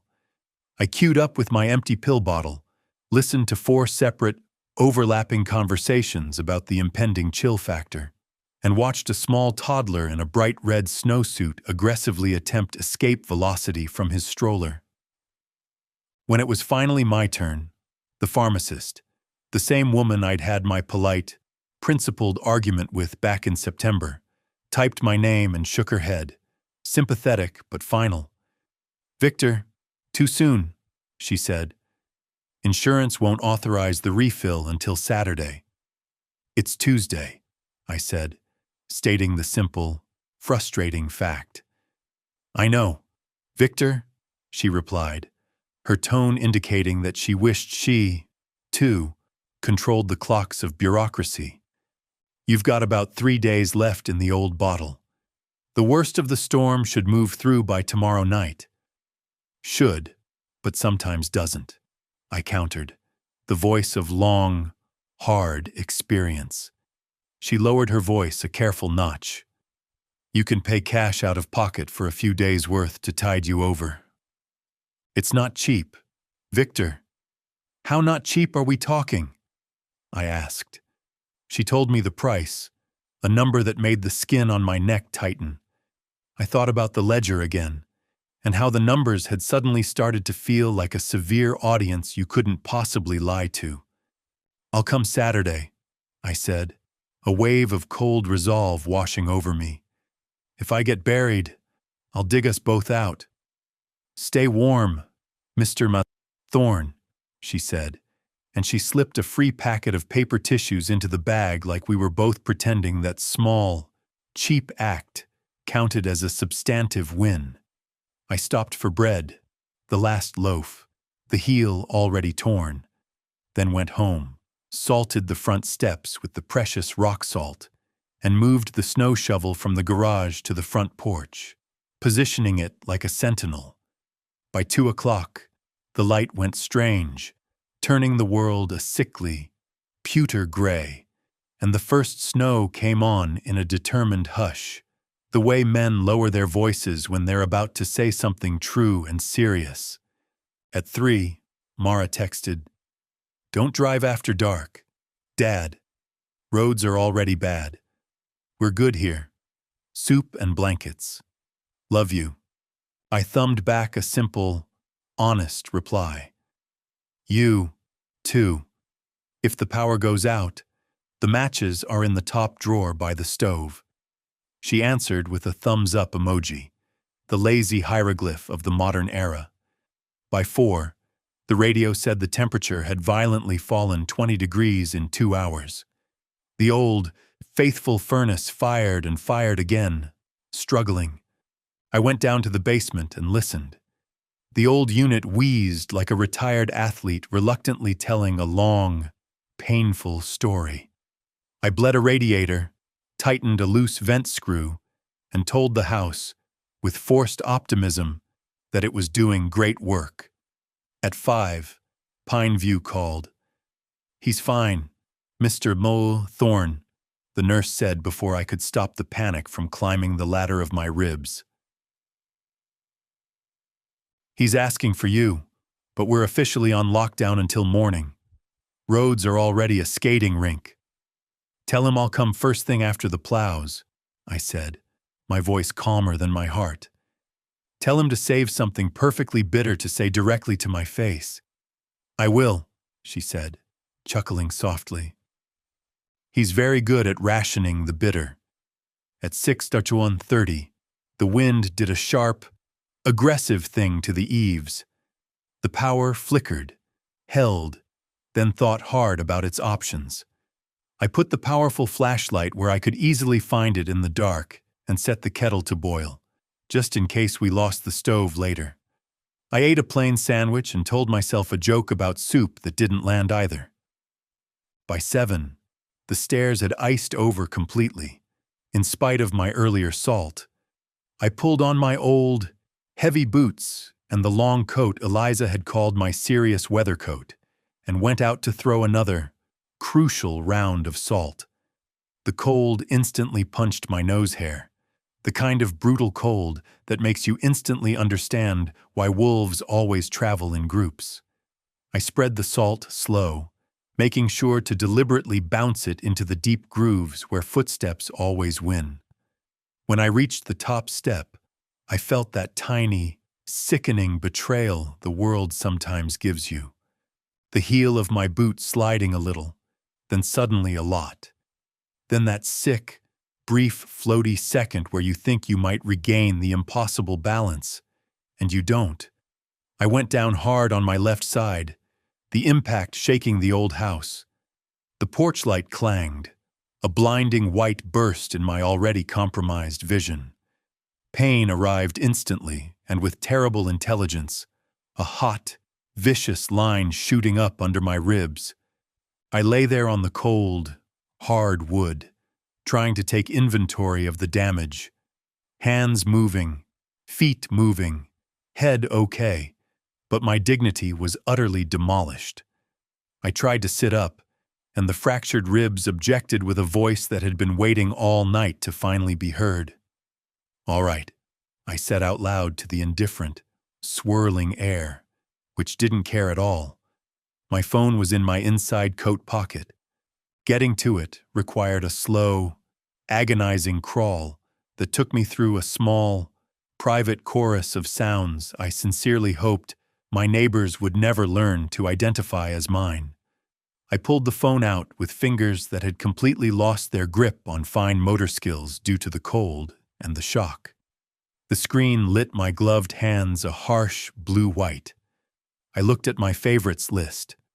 Mara's name, Simon's name, Carla's name, Ray's nurse. There's a pointless, ingrained hierarchy pride tries to strictly enforce at a time like that. There's also the weather, which is absolutely not a fan of your hierarchies or your pride. I tapped Ray. He answered on the second ring, instantly. "Tom, I took a bad step," I gasped, the air thin and painful. "Front stairs. I'm on the landing. The driveway's pure ice." "I'm 3 blocks away," he said, his breath already moving faster, the sound of instant action.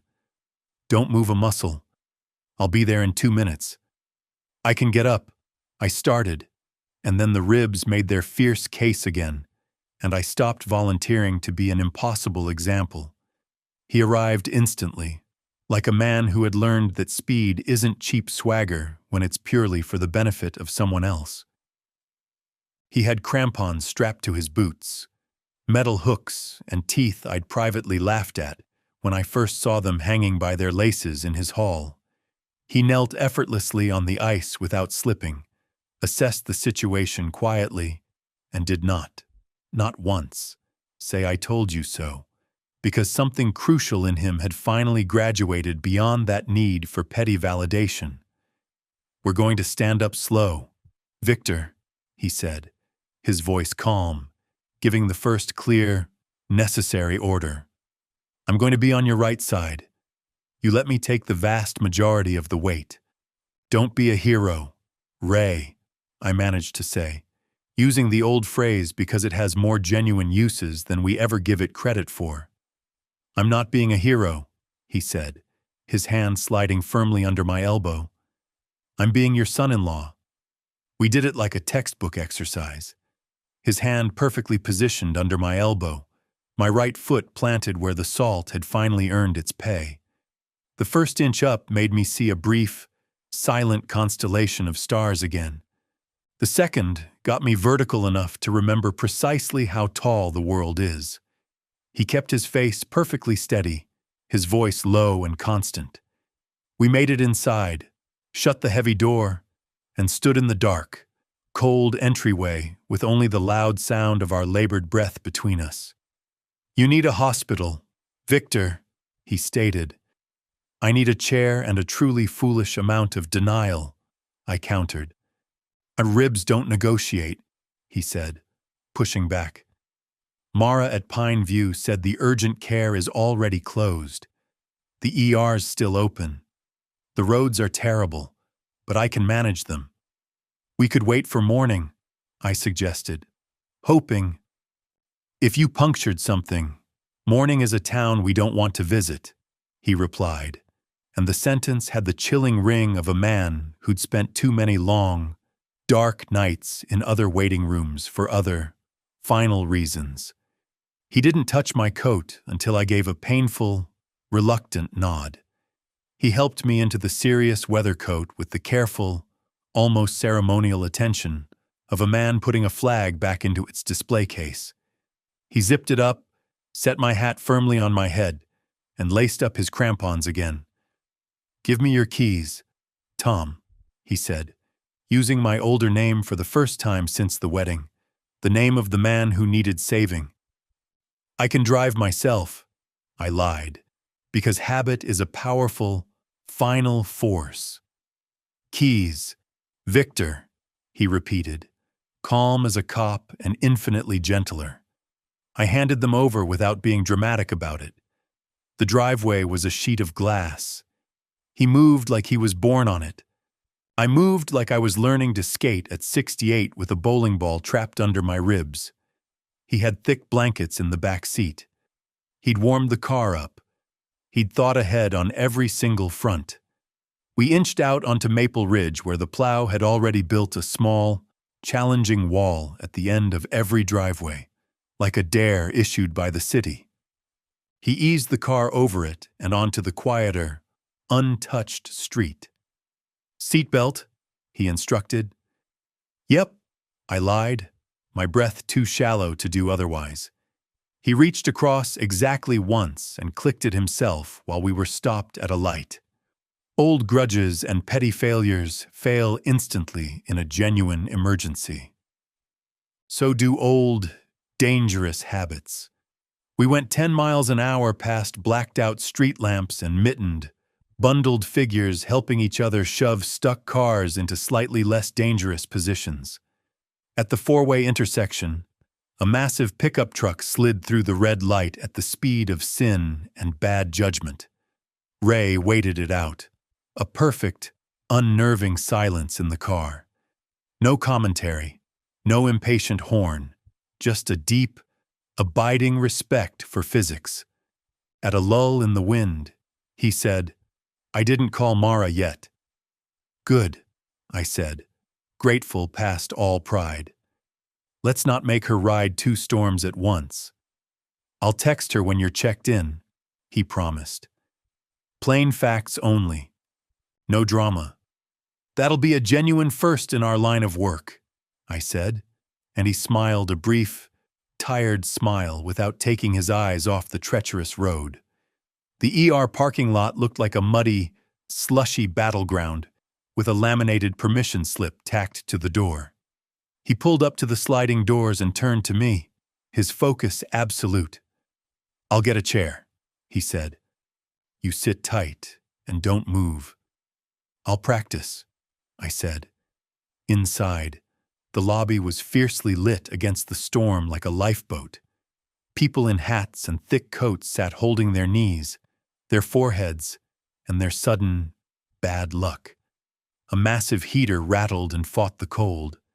A small TV in the corner tried desperately to sell us on a medication none of us could possibly pronounce or afford. Ray wheeled me to the admissions desk, gave my name and date of birth like he'd known them his whole life, and then silently stepped back when the triage nurse needed the air and the space. "What happened tonight?" she asked, her voice flat with professional fatigue. "I got in a very bad fight with the front stairs," I said, trying to be brave and funny. "I lost on points." She smiled with 3/4 of her face and efficiently typed the information into her terminal. "Any head injury? Blood thinners? Shortness of breath? Even minor?" "No to the first two," I said. The third question I didn't want to answer, but I had to. "A little," I admitted, my voice strained, but mostly because the wind outside has strong opinions. She printed a bracelet and wrapped it tightly around my wrist with the same care Ray had used with the coat. "We'll get you back as soon as we possibly can," she said. "You're definitely not the only one whose stairs got slick tonight." Ray parked me near a corner where the rattling heater threw a decent, if localized, approximation of warmth. He sat. We looked at a poster about proper hand-washing like it was a complex work of abstract art. The snow hit the glass in thick, wind-driven sheets. For once, neither of us felt the need to fill the air with nervous, empty filler. He glanced at his phone and then at me.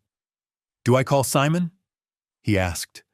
Not a test or an attempt at leverage, but a real, necessary question.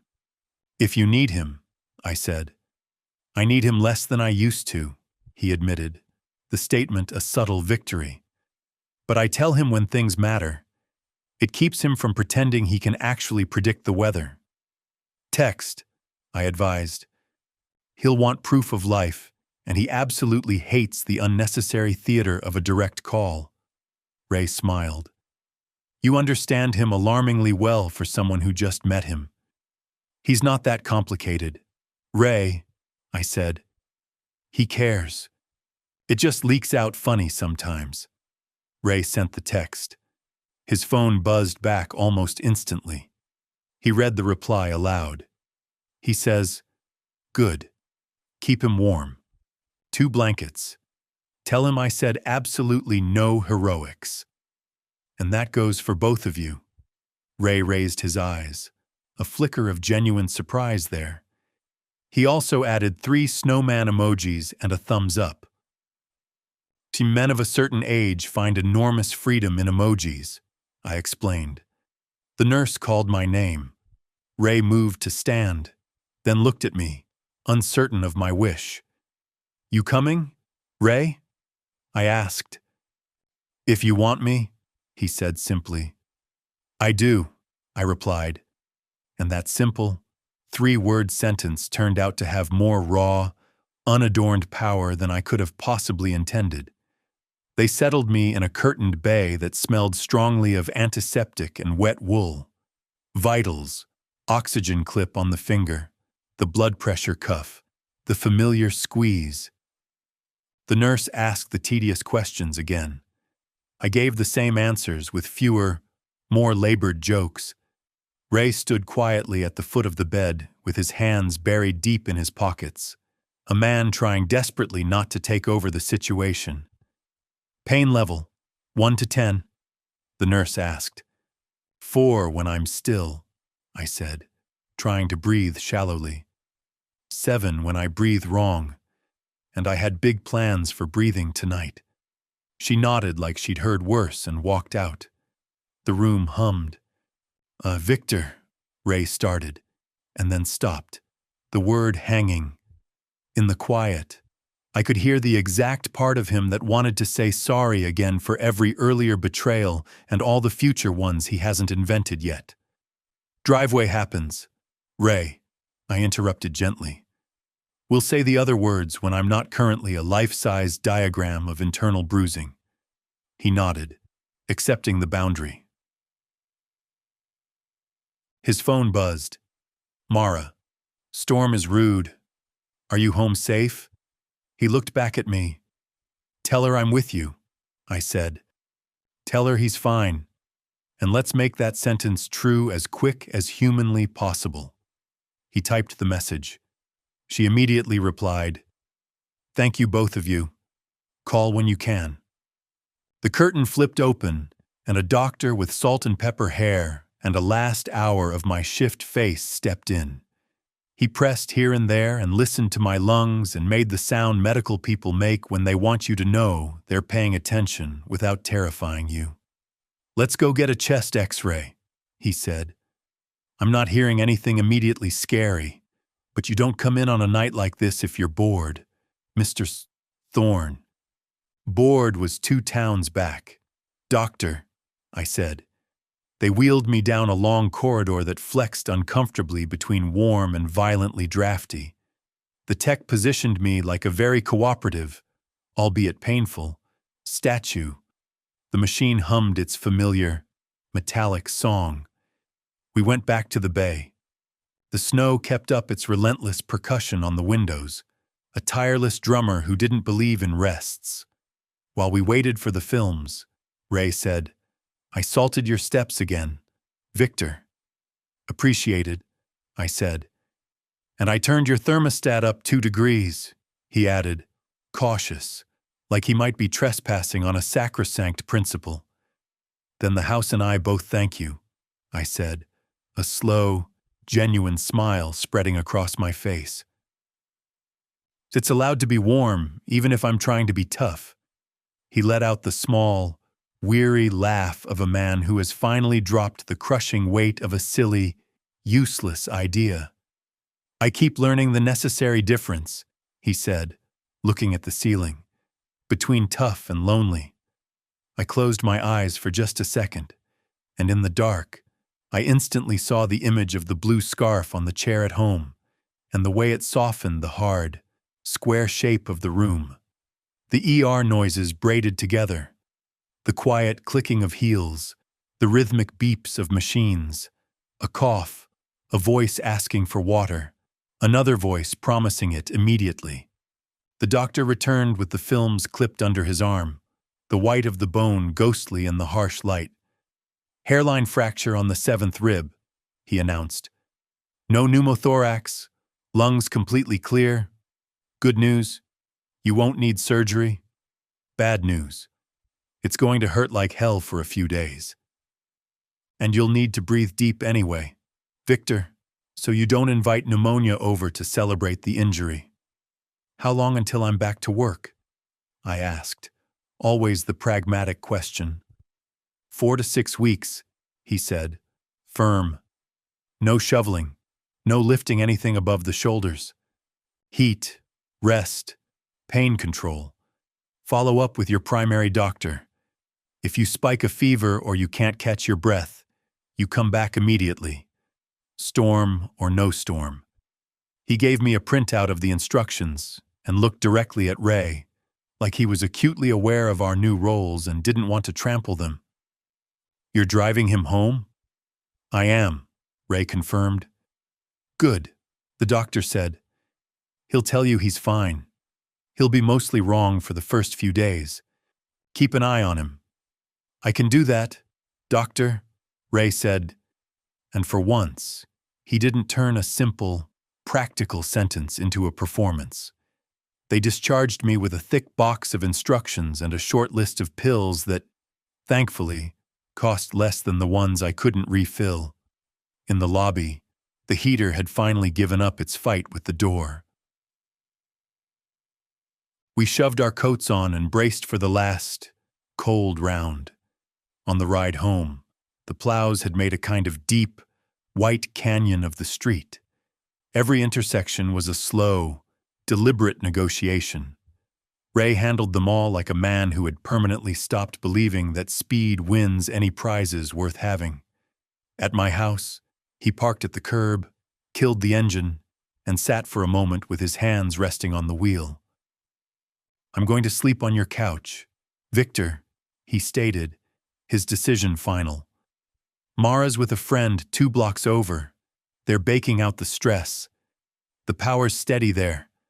I texted her that I'm staying here to help you get settled and check the furnace. She said, 'Thank you,' in a way that made me instantly want to be a better person." I nodded, accepting the necessary surrender. "All right," I said. "If the couch complains, tell it I used to be a very generous man." Inside, he got me into the chair, the good, comfortable one, like we were moving a priceless piece of furniture that mattered. He made strong tea. He set the pill bottle and the glass of water precisely where I could reach them without having to rehearse the movement. He checked the thermostat and then listened to the furnace the exact way I had earlier. Head cocked, his hand resting on the casing like you can actually transfer warmth through cold metal. "Fireplace?" he asked. "Gas," I said. "She pilot's stubborn and tricky." He knelt, lit it with the long, thin lighter, and patiently coaxed the small flame into finally admitting it lived here. The room changed by a degree that wasn't registered on the thermostat. He texted Mara. He texted Simon. He texted Mara Ruiz at Pine View to tell Ray I was fine and that he should absolutely save the bitter comments for later. Then he set his phone down, face down, and meticulously folded the extra blanket from the hall closet, like someone had expertly taught him how to be tidy in emergencies. "Thank you, Ray," I said. Finally, not the casual, empty kind, but the one that comes after you've watched a man put his weight in the exact right place for 2 straight, grueling hours. "You're welcome, Victor," he said, his voice low. "Sleep if you can. Wake me if you need anything at all." He stretched out on the couch and closed his eyes, instantly still, like he trusted the world just enough to take turns being strong. The gas fire ticked and settled. The storm went on doing what storms do, arguing fiercely with the world until the world remembered that winter always gets a vote. I sat in my chair with one hand resting over my ribs and the other resting on the armrest, precisely where Eliza's hand used to land during storms. The house warmed by a measurable, palpable inch, the furnace having finally, grudgingly submitted to the combined will of the thermostat and the man on the couch. The kitchen door hinge, a perpetual barometer of the house's mood, stayed silent and did not squeal, a minor mechanical victory that felt disproportionately significant. My stubborn, lifelong pride, which always insisted on standing front and center, had finally stepped back just enough to let genuine, untainted gratitude occupy the front row for once. Outside, the relentless wind changed its howling direction, spinning a sudden vortex that rattled the porch light once, a brief, metallic shudder that was a much softer sound than before, softer now that there was Eliza's second, blue silk coat draped over a chair back in the dining room, and a good man, my son-in-law Ray, asleep on my couch, a man who had chosen to be here without a need for applause, a script, or a single word of forced apology. Somewhere near midnight, the old heat unit kicked on again, not with a reluctant wheeze, but with a determined, continuous roar, and it stayed on, a victory of maintenance over the elements.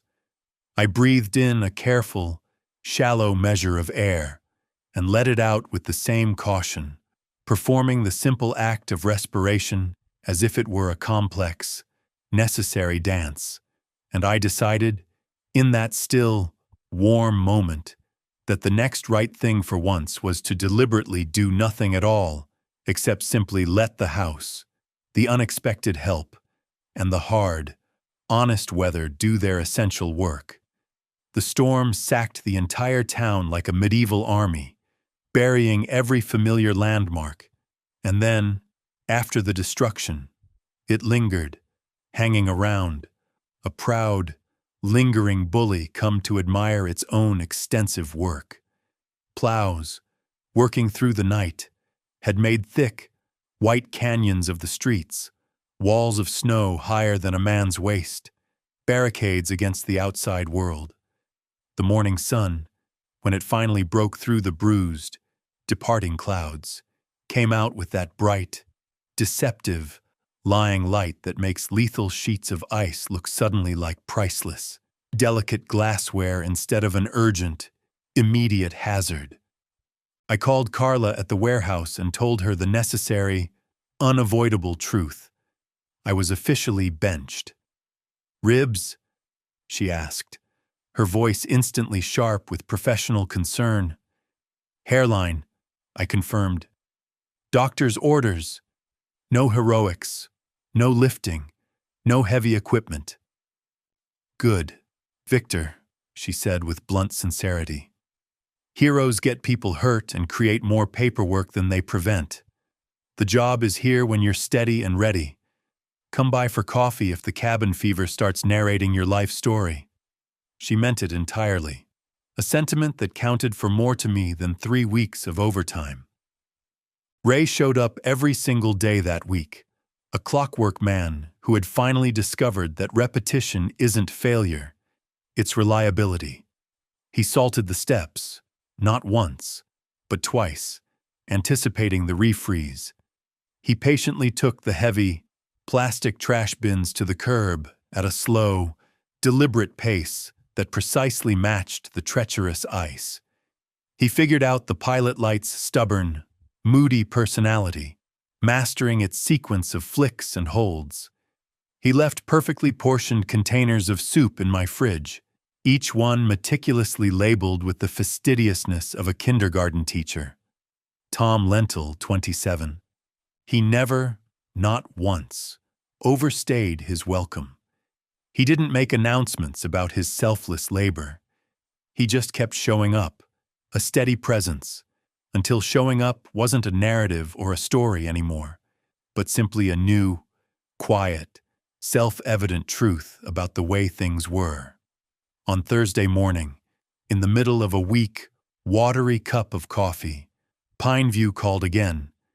Different nurse this time, different tone, urgent, professional, and clipped. "Mr. Thorne, it's Mara. Ray's not well. We have a problem." The words dropped through me like a heavy tool slipping out of a worker's hand and hitting unyielding concrete. The sound a dull, sickening thud. "What happened?" I asked, instantly on my feet, the pain in my ribs forgotten for a moment. "Fever overnight. Rapid onset," she explained. "We caught it. Got him on oxygen, but his breathing is shallow and labored. We're transferring him immediately to Memorial. I'm on my way in with the ambulance. Roads are better now, thank God, but they are still slick. Take your time, Victor, and absolutely none at all."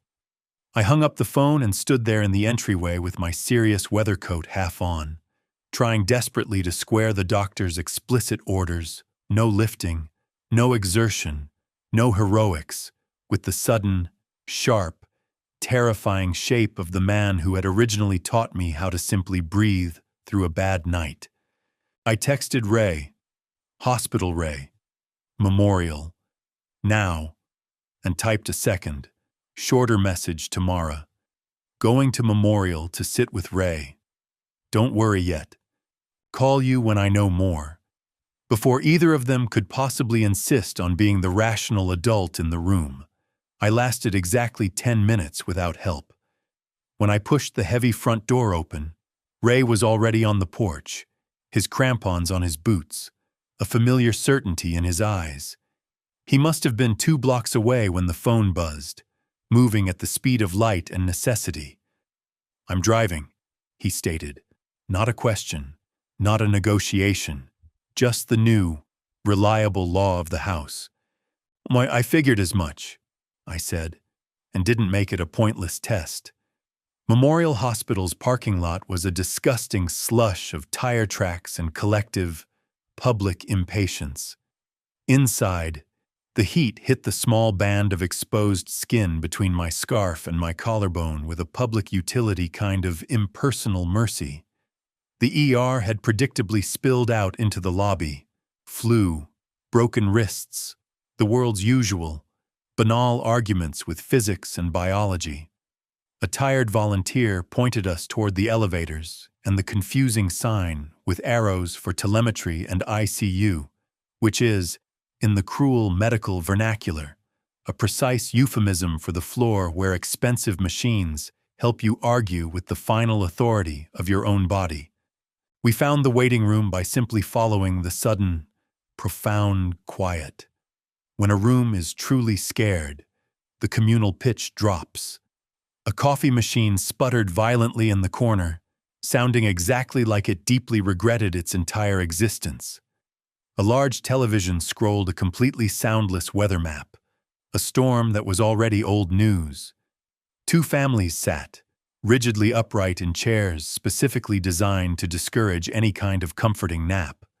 Simon stood instantly when he saw us enter, the first time I'd seen him without his usual efficient, aloof armor. "Victor," he said, his hand finding mine across the space between us, and he shook it as if he remembered the fundamental part where skin and pressure mean steadiness and support. "He's in 4B. Pneumonia, they think. They've got him on high-flow oxygen, but he's fighting it. He's furious about the nasal cannula. That's how I know he's still him." "Can we see him?" I asked. "Two at a time," Simon said. "I told them to let you two go in first. Your family." He gestured toward a nurse who had the look of a woman currently holding a collapsing dam together with sheer training, duty, and 3 hours of sleep. She gave us a tired, silent nod and led us through the restricted doors. Ray looked frighteningly smaller with the tubes and wires and machines all around him, which is precisely how the machines always manage to win the first, crucial round of any battle. His eyes were closed, his thick, work-worn hands resting on top of the blanket, like the defiant idea of being ready hadn't yet completely left him. I stood by the bed and set a stabilizing hand on the cold, chrome rail. "Ray," I said quietly, the single word a quiet, necessary anchor. "It's me, Victor. I'm here." His eyes opened, slowly, effortfully. He squinted past the high-flow oxygen mask, found my face, and instantly rolled his eyes at the intrusive gear. He squeezed my fingers with a surprising strength, a grip I knew intimately from other rooms, other battles, and worse nights. "You look like hell, Victor," he rasped, the words thick and painful, because true love does not, under any circumstances, surrender all its jokes, not even on its deathbed. "You sound like a damned choir, Ray," I countered, keeping my voice light. "I breathe with it, not against it, you stubborn bastard." He nodded, painfully. He took a longer, ragged breath, made a terrible, contorted face about the agony of it, and then, slowly, deliberately, he took another. Ray stood silently behind me, the new man, the apprentice, the way you stand in a church you don't yet fully belong to. "Mr. Delaney," he said, his voice respectful without performing it. Ray looked at him, then at me, then back at Ray, taking his time. He sized Ray up like you carefully measure a piece of wood before you risk making the cut. "You the one who wants to be better?" he asked, the question slicing through the hiss of the oxygen line.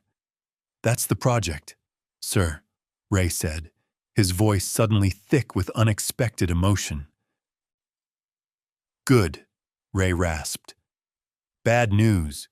Kid, it's a group assignment. He closed his eyes again, either from the sheer physical effort of the speech or from the satisfying thud of the punchline landing. We stood there, silently, listening to the relentless hiss of the high-flow oxygen and the winter outside working its cold, damp way down from the windows. A nurse came in, did the small, crucial checks that add up to large ones, and then went out again, leaving a brief, clean scent of antiseptic in her wake. When she left, Ray opened his eyes and angled them sharply at me. "Go sit, Victor," he ordered. "Let me breathe without witnesses for a while." He wasn't unkind about the command, merely pragmatic. He knew the true, high price of constant attention. He knew that when the person in the bed needs to set a clear, vital boundary, the entire room must instantly respect it. In the waiting room, Simon sat with his phone face down on the scarred table, staring intently at a forgotten cup of coffee, like he expected it to suddenly confess all the secrets of the universe. He stood again out of professional reflex, and then sat back down because we sat down, instantly adopting our new, shared rhythm. We were three men newly out of things to manage or control. "What do they say, Simon?" I asked. "They say it's early," he repeated, rubbing his jaw hard. "They say the next 12 hours will tell the entire story." He looked away, his eyes distant. "My sister used to get sick and pretend she wasn't. Oh, Ray was the only one who could talk her into taking a rest. He'll argue with the oxygen just to maintain his damned reputation." I thought about the blue scarf draped over my chair at home and the long, practical line of people who had taught all of us how to love someone properly by simply telling them the necessary, ugly truth. He taught me to make rest look like work when that's the only language a man understands, I admitted. I'm hoping he takes his own advice for once. We churned through the required small talk you make when the big, essential talk is too painful, too far out of reach. The unpredictable weather, the frustrating repair to my icy stairs, the indisputable fact that Pineview's cooks were inexplicably better than hospital chefs because, thank God, seasoning isn't medically controversial yet. Somewhere in the middle of a discussion about salt, Simon's voice suddenly flattened, the sound devoid of all posturing. "Ray," he said, not an order or a call for a performance, just a name weighted with history. "Have you eaten anything today?" "Not today, Simon," Ray admitted. "Me neither," Simon said, and looked at me. "You, Victor?" "I had soup for breakfast," I said. Simon stood decisively. "I'm going to get us sandwiches and the kind of terrible coffee none of us genuinely enjoy, but all of us absolutely deserve. Don't argue with me. I need the errand." He left, instantly replacing the anxious stillness with necessary motion. Ray and I sat there in the sterile quiet with the scarred table between us and a large, shared project we hadn't yet dared to name. Ray set his forearms heavily on his thighs, staring intently at his own hands like they held a set of clear, actionable instructions. "When I was 2, he began, his voice barely a murmur. "They told me I cried so loud the neighbors literally came to the door. I don't remember the fire at all. I only remember the years after, being constantly told I was lucky and special because I'd been saved. I decided very early that I had to continually prove I was worth that impossible salvation." He didn't look at me. He looked intently at the neutral, gray tile floor. It's infinitely easier to talk to something that is neutral and cannot judge. I learned that powerful people like a good show. If I said the right thing, wore the right thing, knew the right name to drop at the exact right moment, I could stay in the room. I wanted rooms so badly. "Victor, I forgot they were supposed to be full of people." He swallowed hard, the sound loud in the quiet room. "And when I got scared, which I did more often than I would ever admit, I made jokes with an edge. I made my fear somebody else's problem. All of that tracks. Ray, I said, my job now simply to say it plain and without judgment. He knew the cost of the show. Ray nodded once, a single, definitive motion. It's a stupid, exhausting way to live. It's also incredibly hard to stop when that behavior has paid the rent for years. Then you stop paying that way. Ray, I said, my voice quiet but firm. You find a better, more honest currency. He exhaled, a long, tired sound of genuine relief. I'd like that, Victor. I just don't know what that currency is yet. To show up and do the thing you said you would, I answered. You've been doing that all week, Ray. It's surprisingly persuasive. He half smiled, a brief flicker of light. I kept waiting for the perfect line that would fix everything. Lines don't fix people, Ray, I said. They just give us something useful and true to say while we do the slow, tedious work. Simon came back then, balancing 3 paper cups of bad coffee and 3 sandwiches in a brown bag, the movement of his body a relief. He set them down and took a deep, shuddering breath that sounded like a release valve blowing off steam. I like this part, he said, holding his cup. Feeding men who forget to feed themselves. We ate. Nobody said grace out loud. The room's hunger did it for us. An hour later, the nurse came back and waved 2 of us to return. Simon nodded toward the door. Go, he said to me. I'll keep the bench warm out here. In 4B, Ray's color was better by half a shade. The monitor numbers had learned some manners and were holding steady. He lifted one hand an inch off the blanket and then let it drop again, a small piece of theater for my benefit. Always an audience. Thorne, he muttered, his voice a dry rasp. Small one, I countered. 2 men who will give you hell if you don't take the air they're stubbornly handing you. He blinked slowly at me. You got the kid to confession yet? I glanced over my shoulder. Ray still stood at the threshold, respectfully, as if crossing into the intimate space of the room required official papers. He started, I said.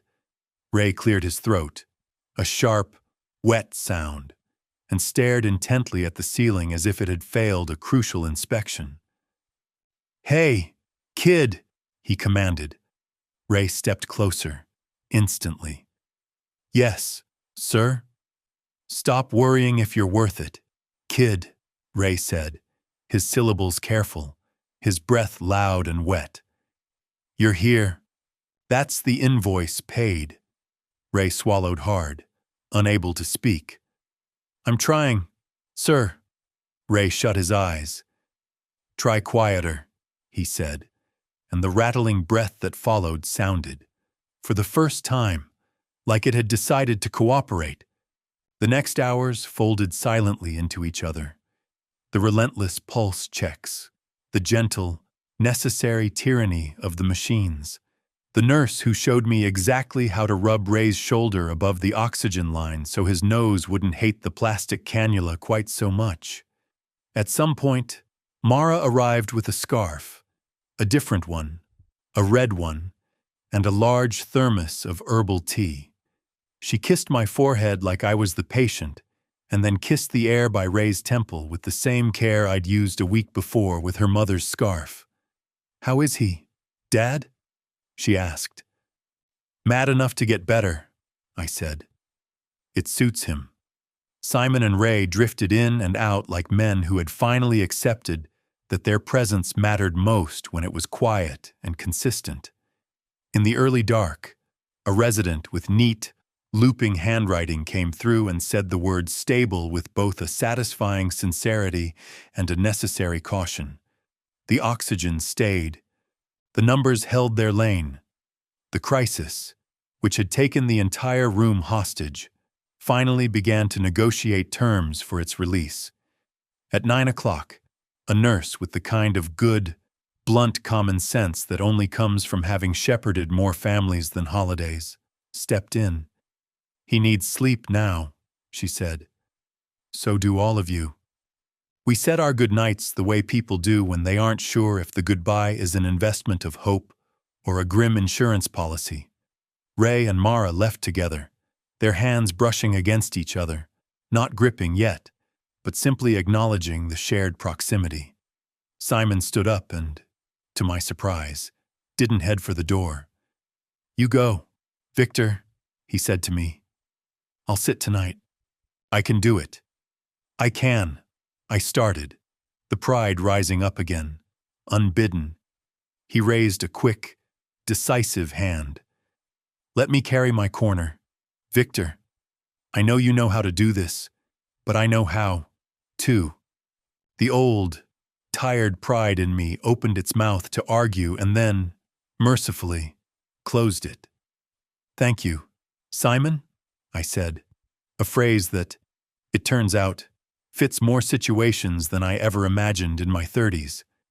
In the elevator, Ray put his hand on my shoulder. "We'll take you home, Victor."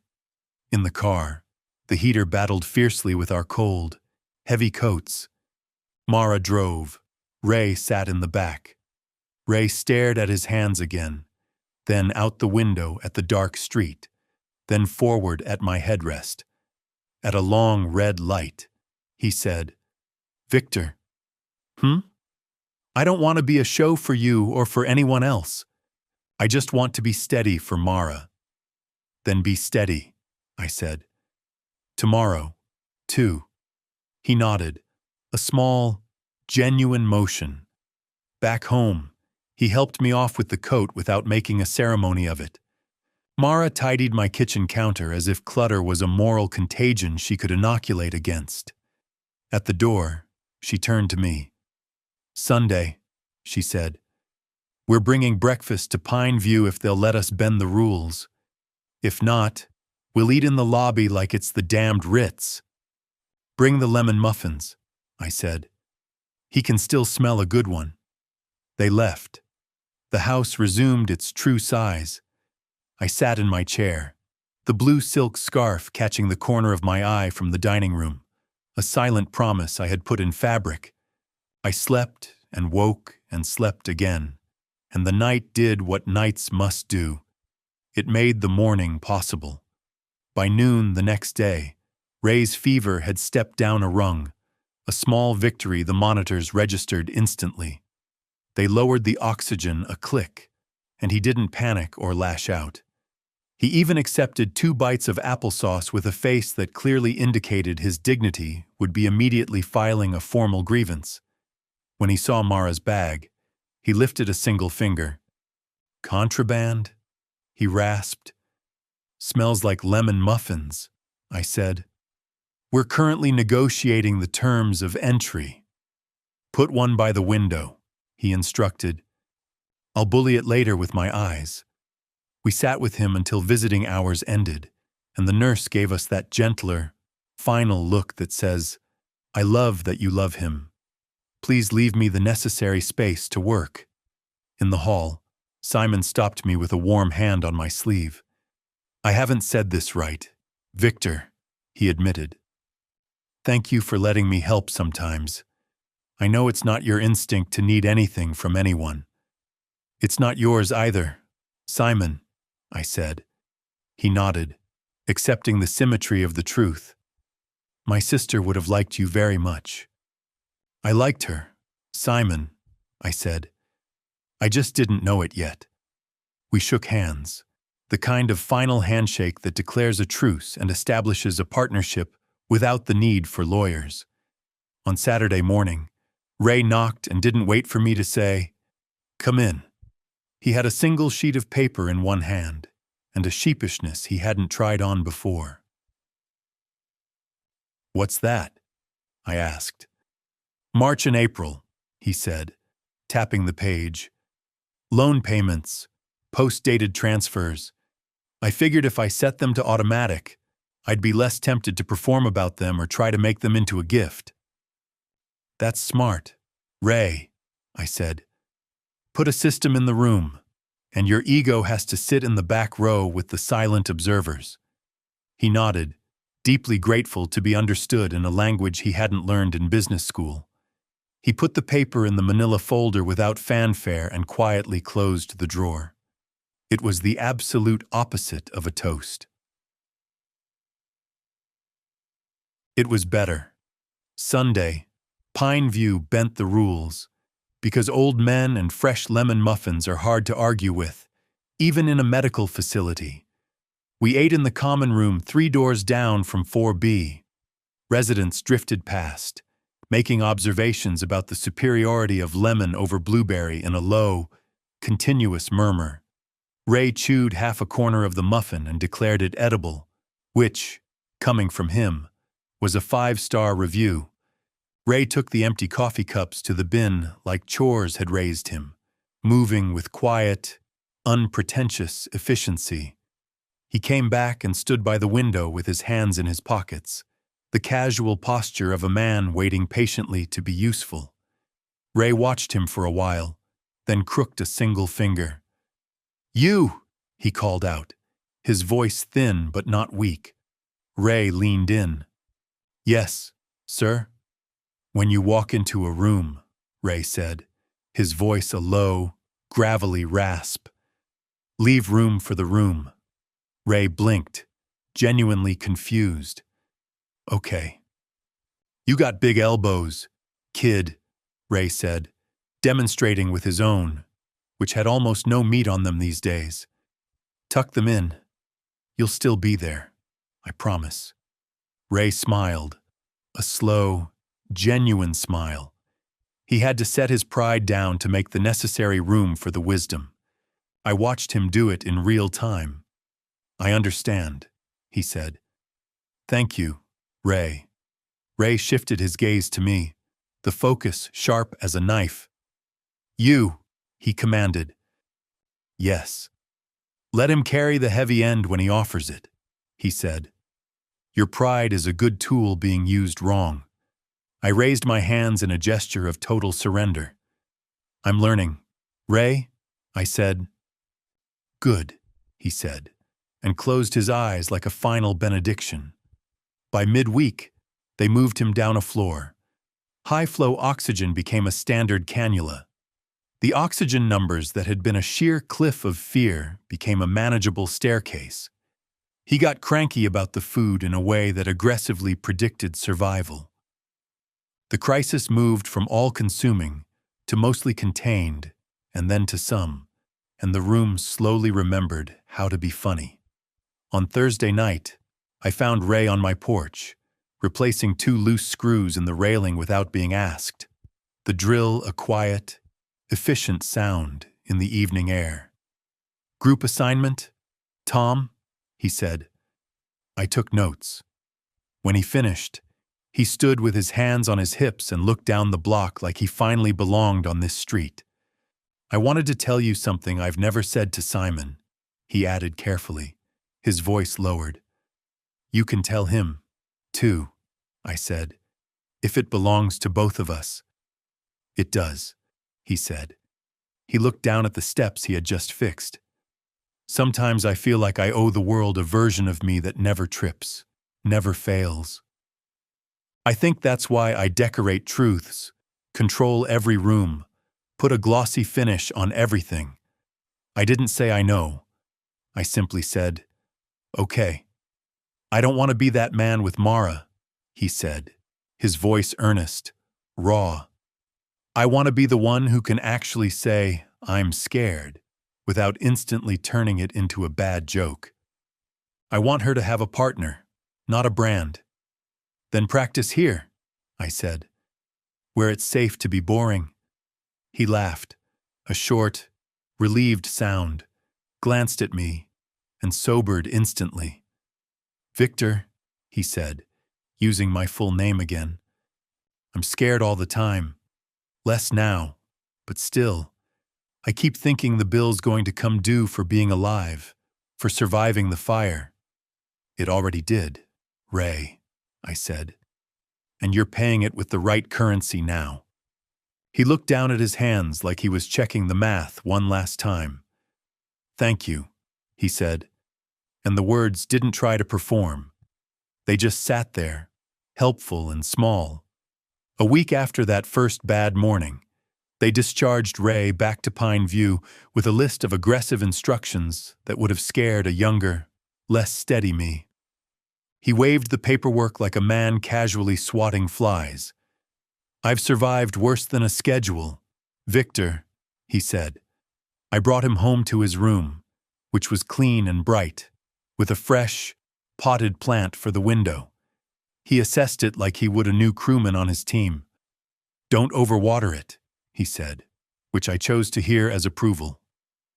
On the way out, Mara Ruiz, his nurse, caught my sleeve.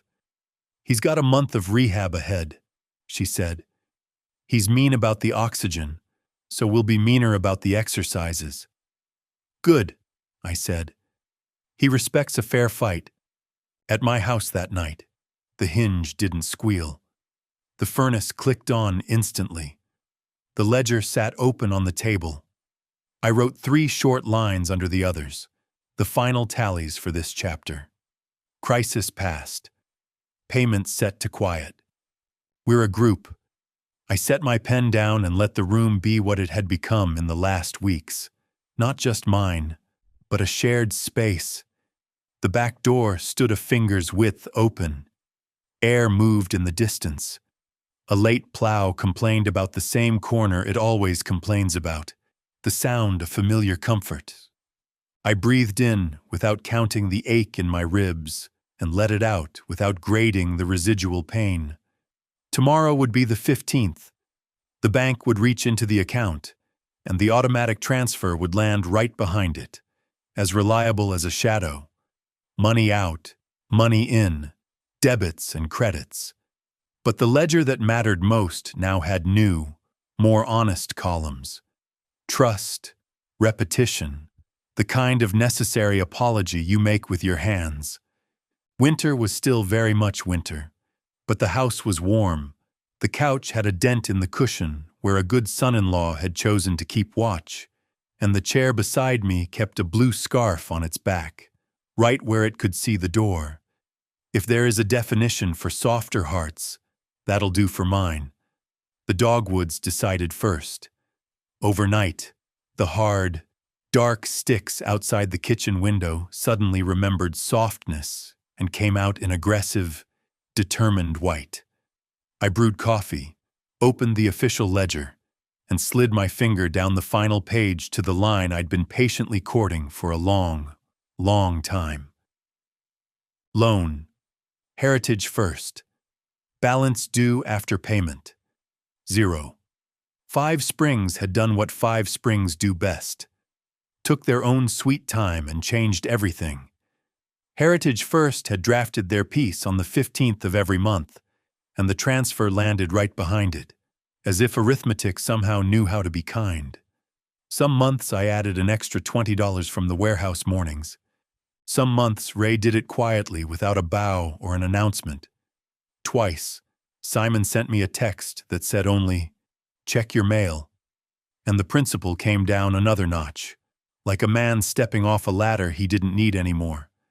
The debt never became a parade. It became a habit. The best things do. On the fridge, under the clip that held car service coupons I never remembered to use, a letter from the bank waited. White envelope, cheap window. I opened it with the same care I reserved for old photographs. "Dear Mr. Thorne," the letter began in a friendly, impersonal font that wanted to be your friend. "Congratulations. Your personal loan account ending 4810 is paid in full. Please retain this notice for your records. If we can ever be of service again, please do not hesitate to reach out to us." I stopped reading there. We would be of service again to each other, but not like that. I set the letter on the table and folded the heavy ledger shut. It was far too nice a day to stay indoors holding paper. I propped the back door wide open, and the spring air, the smell of grass, damp soil, and someone 2 blocks over pretending a mower was a religion. Walked right into my kitchen like it knew me personally. By 9, I dragged the large grill out from under its winter tarp and strung the cheap, colorful lights across the backyard, the same strand I'd used for Mara's grade school birthdays. I set up the folding tables and ironed the old, linen tablecloths because formality, at its heart, is just respect in starch. The blue silk scarf stayed on the chair beside mine. It had earned and won its spot, and no one had petitioned against it. At 10, Carla texted a photo of a lopsided, suspiciously brown cake with a caption, "Do not let warehouse people bake. Bring knives." I wrote back, "I have knives. I also have plates so your boys don't eat like wolves." At 11, the kid with the sleeve of ink, whose name turned out to be Luis, a fact I knew long before the day I finally needed it, showed up early with a massive bag of ice like a trophy. He'd finished his GED in March in a gym with a podium that had seen more pep rallies than diplomas, and we used the seat fund to get his mother a front-row chair in a room that would otherwise have let her stand awkwardly in the back. I hadn't told him about the fund until he asked how much he owed me for the ticket. "You'll pay it back by putting chairs under the right people. Luis," I'd said. He brought folding chairs today without being asked. By noon, the backyard held a dozen people with careful appetites and easy, honest laughs. Carla arrived with her husband, introduced him like a magician revealing a coin from behind your ear. "See, he exists," and then immediately took over the grill because I am merely adequate and she is undeniably superior. Simon came with a large bowl of green grapes, and the manners of a man who knows fruit is not a side dish, but a grace note.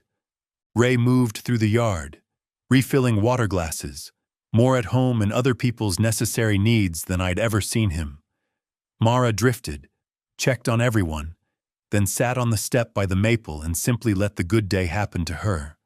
Just before 1, Mara Ruiz wheeled Ray through the back gate, Pine View's large van idling at the curb like a patient accomplice.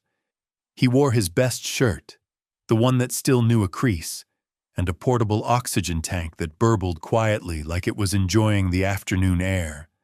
He planted himself under the old maple where the grass grows stubborn, the tree shading him with the same fierce possessiveness he'd applied to my worst days.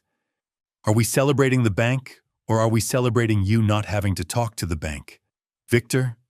he asked, his eyes sharp as ever. "Yes," I said. He looked around at the table, at the scarfed chair, at the way Ray's hand found Mara's elbow and then completely forgot to make a show of it. "This is what payments are for, Victor," he said, the statement of finality. "To buy afternoons exactly like this. Don't say goodbye, Ray," I said. "Fair," he said, and lifted a single grape between forefinger and thumb like a communion wafer. We ate. Stories pulled up chairs to the table and sat down without knocking. Carla roasted me for my inventory accuracy that first week. He counted the staples, people, and then immediately told everyone how I stopped a pallet from being stacked wrong with a sentence that didn't embarrass the kid. Simon told a moving story about his first business loan in a strip mall office that smelled like hot toner and hope. Luis told a story about falling off the loading dock last summer and how I made him sit until his stubborn brain remembered his legs belonged to him. He did not fall. He almost did. Pride corrects memory.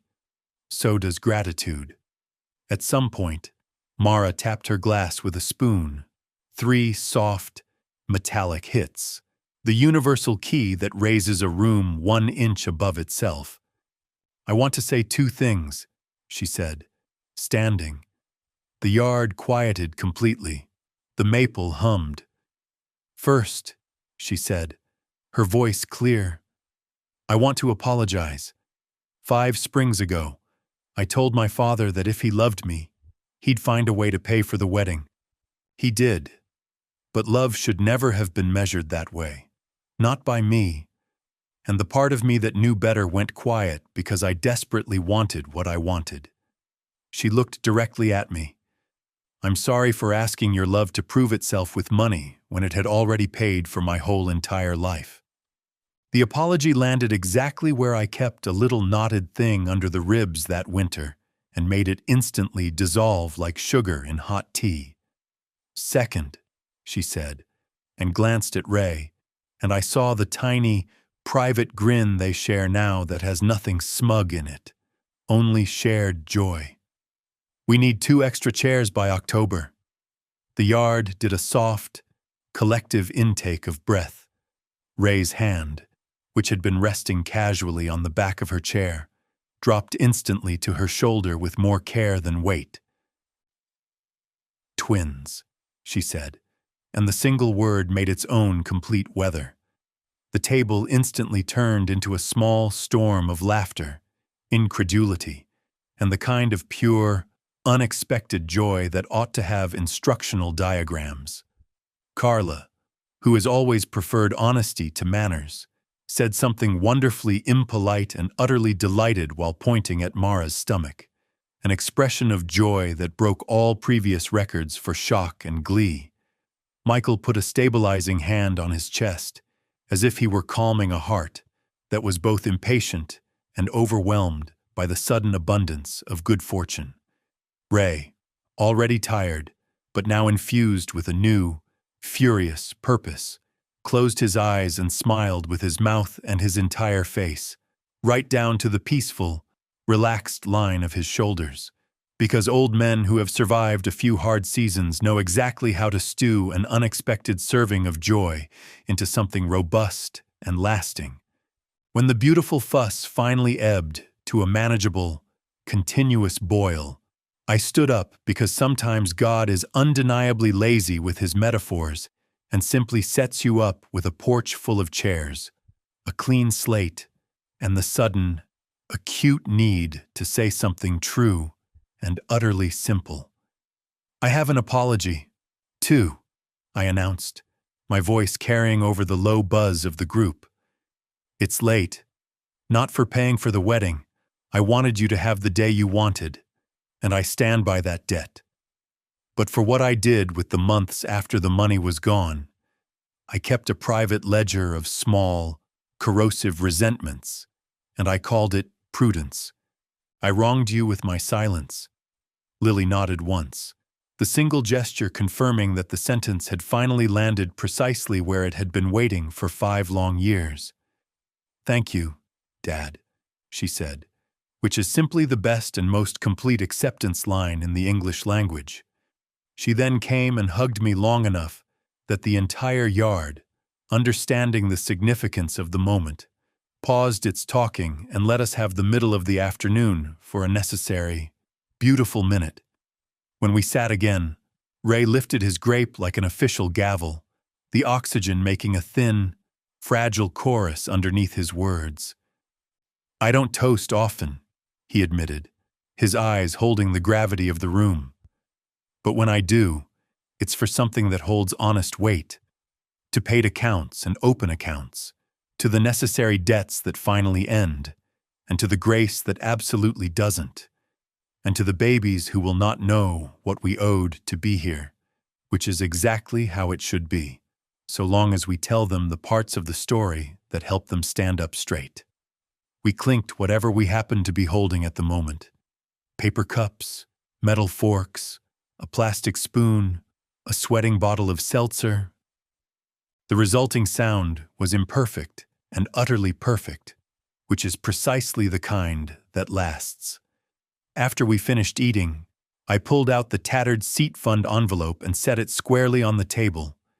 The cashier's check that had originally started the fund had long since been converted into other people's necessary chairs. Carla's citizenship ceremony, where her mother beamed at a flag like it had suddenly remembered her personal sacrifices. Luis's GED graduation, where his relief was palpable. Mara's official pinning ceremony when she finished the crucial step from nurse's aide to a registered nurse. and we got her father a seat on a desperately crowded aisle.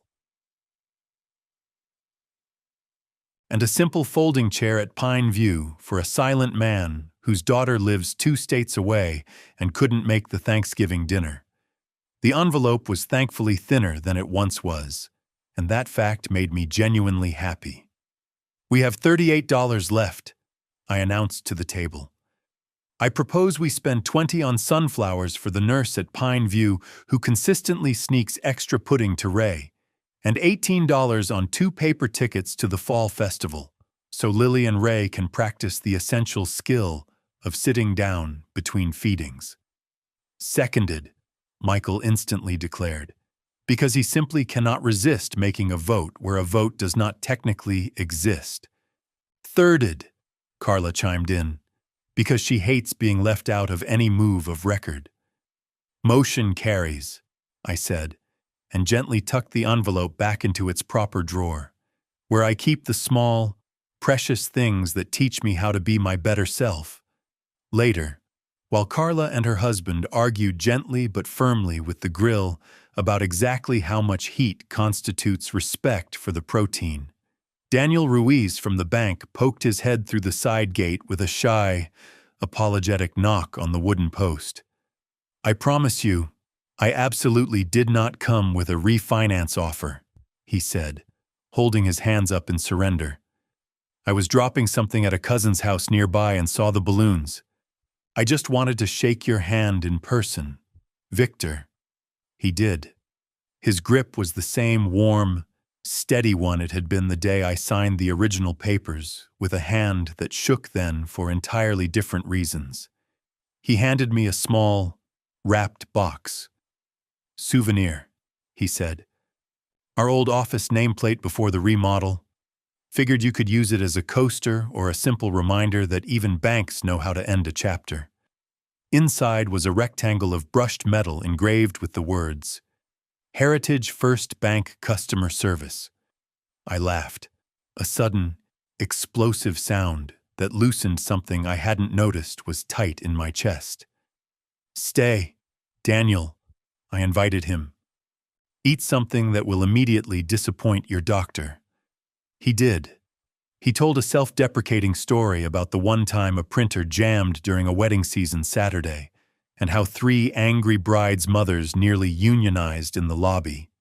He kept it short, knew exactly when to leave, and did so with the kind of casual wave men reserve for people they genuinely hope to see again, without ever needing them for business.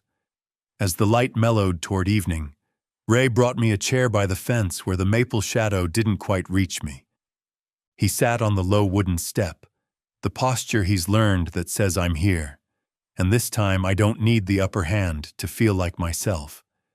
"I thought about making a long, eloquent speech," he said, watching the sunset, "about learning the profound difference between a performance and a necessary promise, but I think I'd rather tell you quietly." "Good choice," I said, "because I am consciously trying to reward the right instincts when they finally show up. I'm proud of the way we paid this debt down," he continued.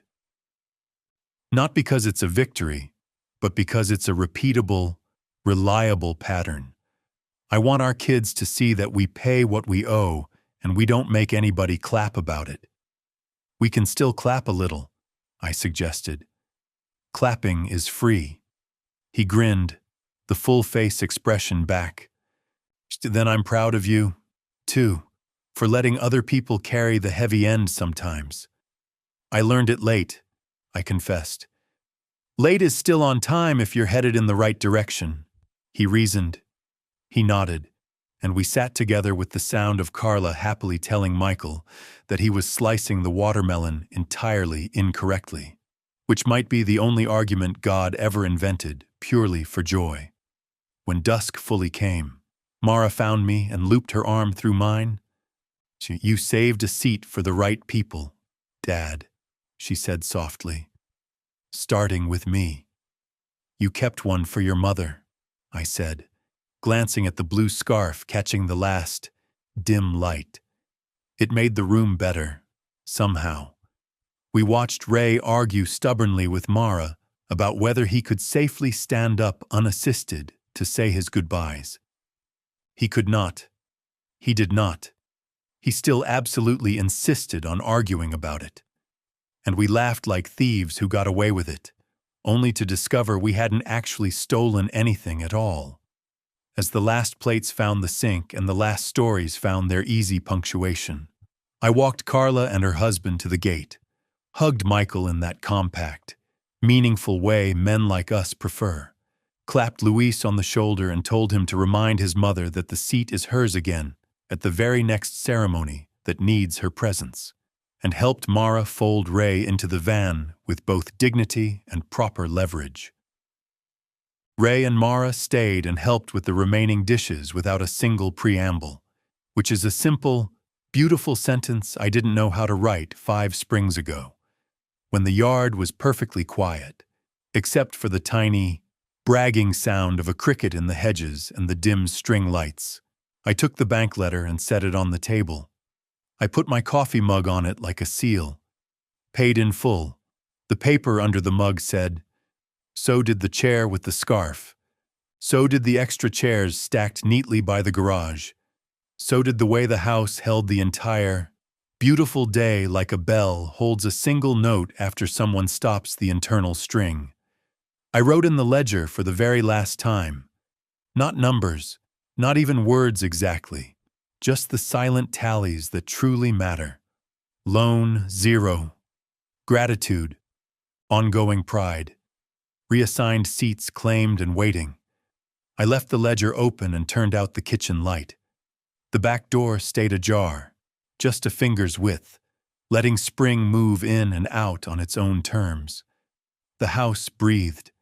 I did, too.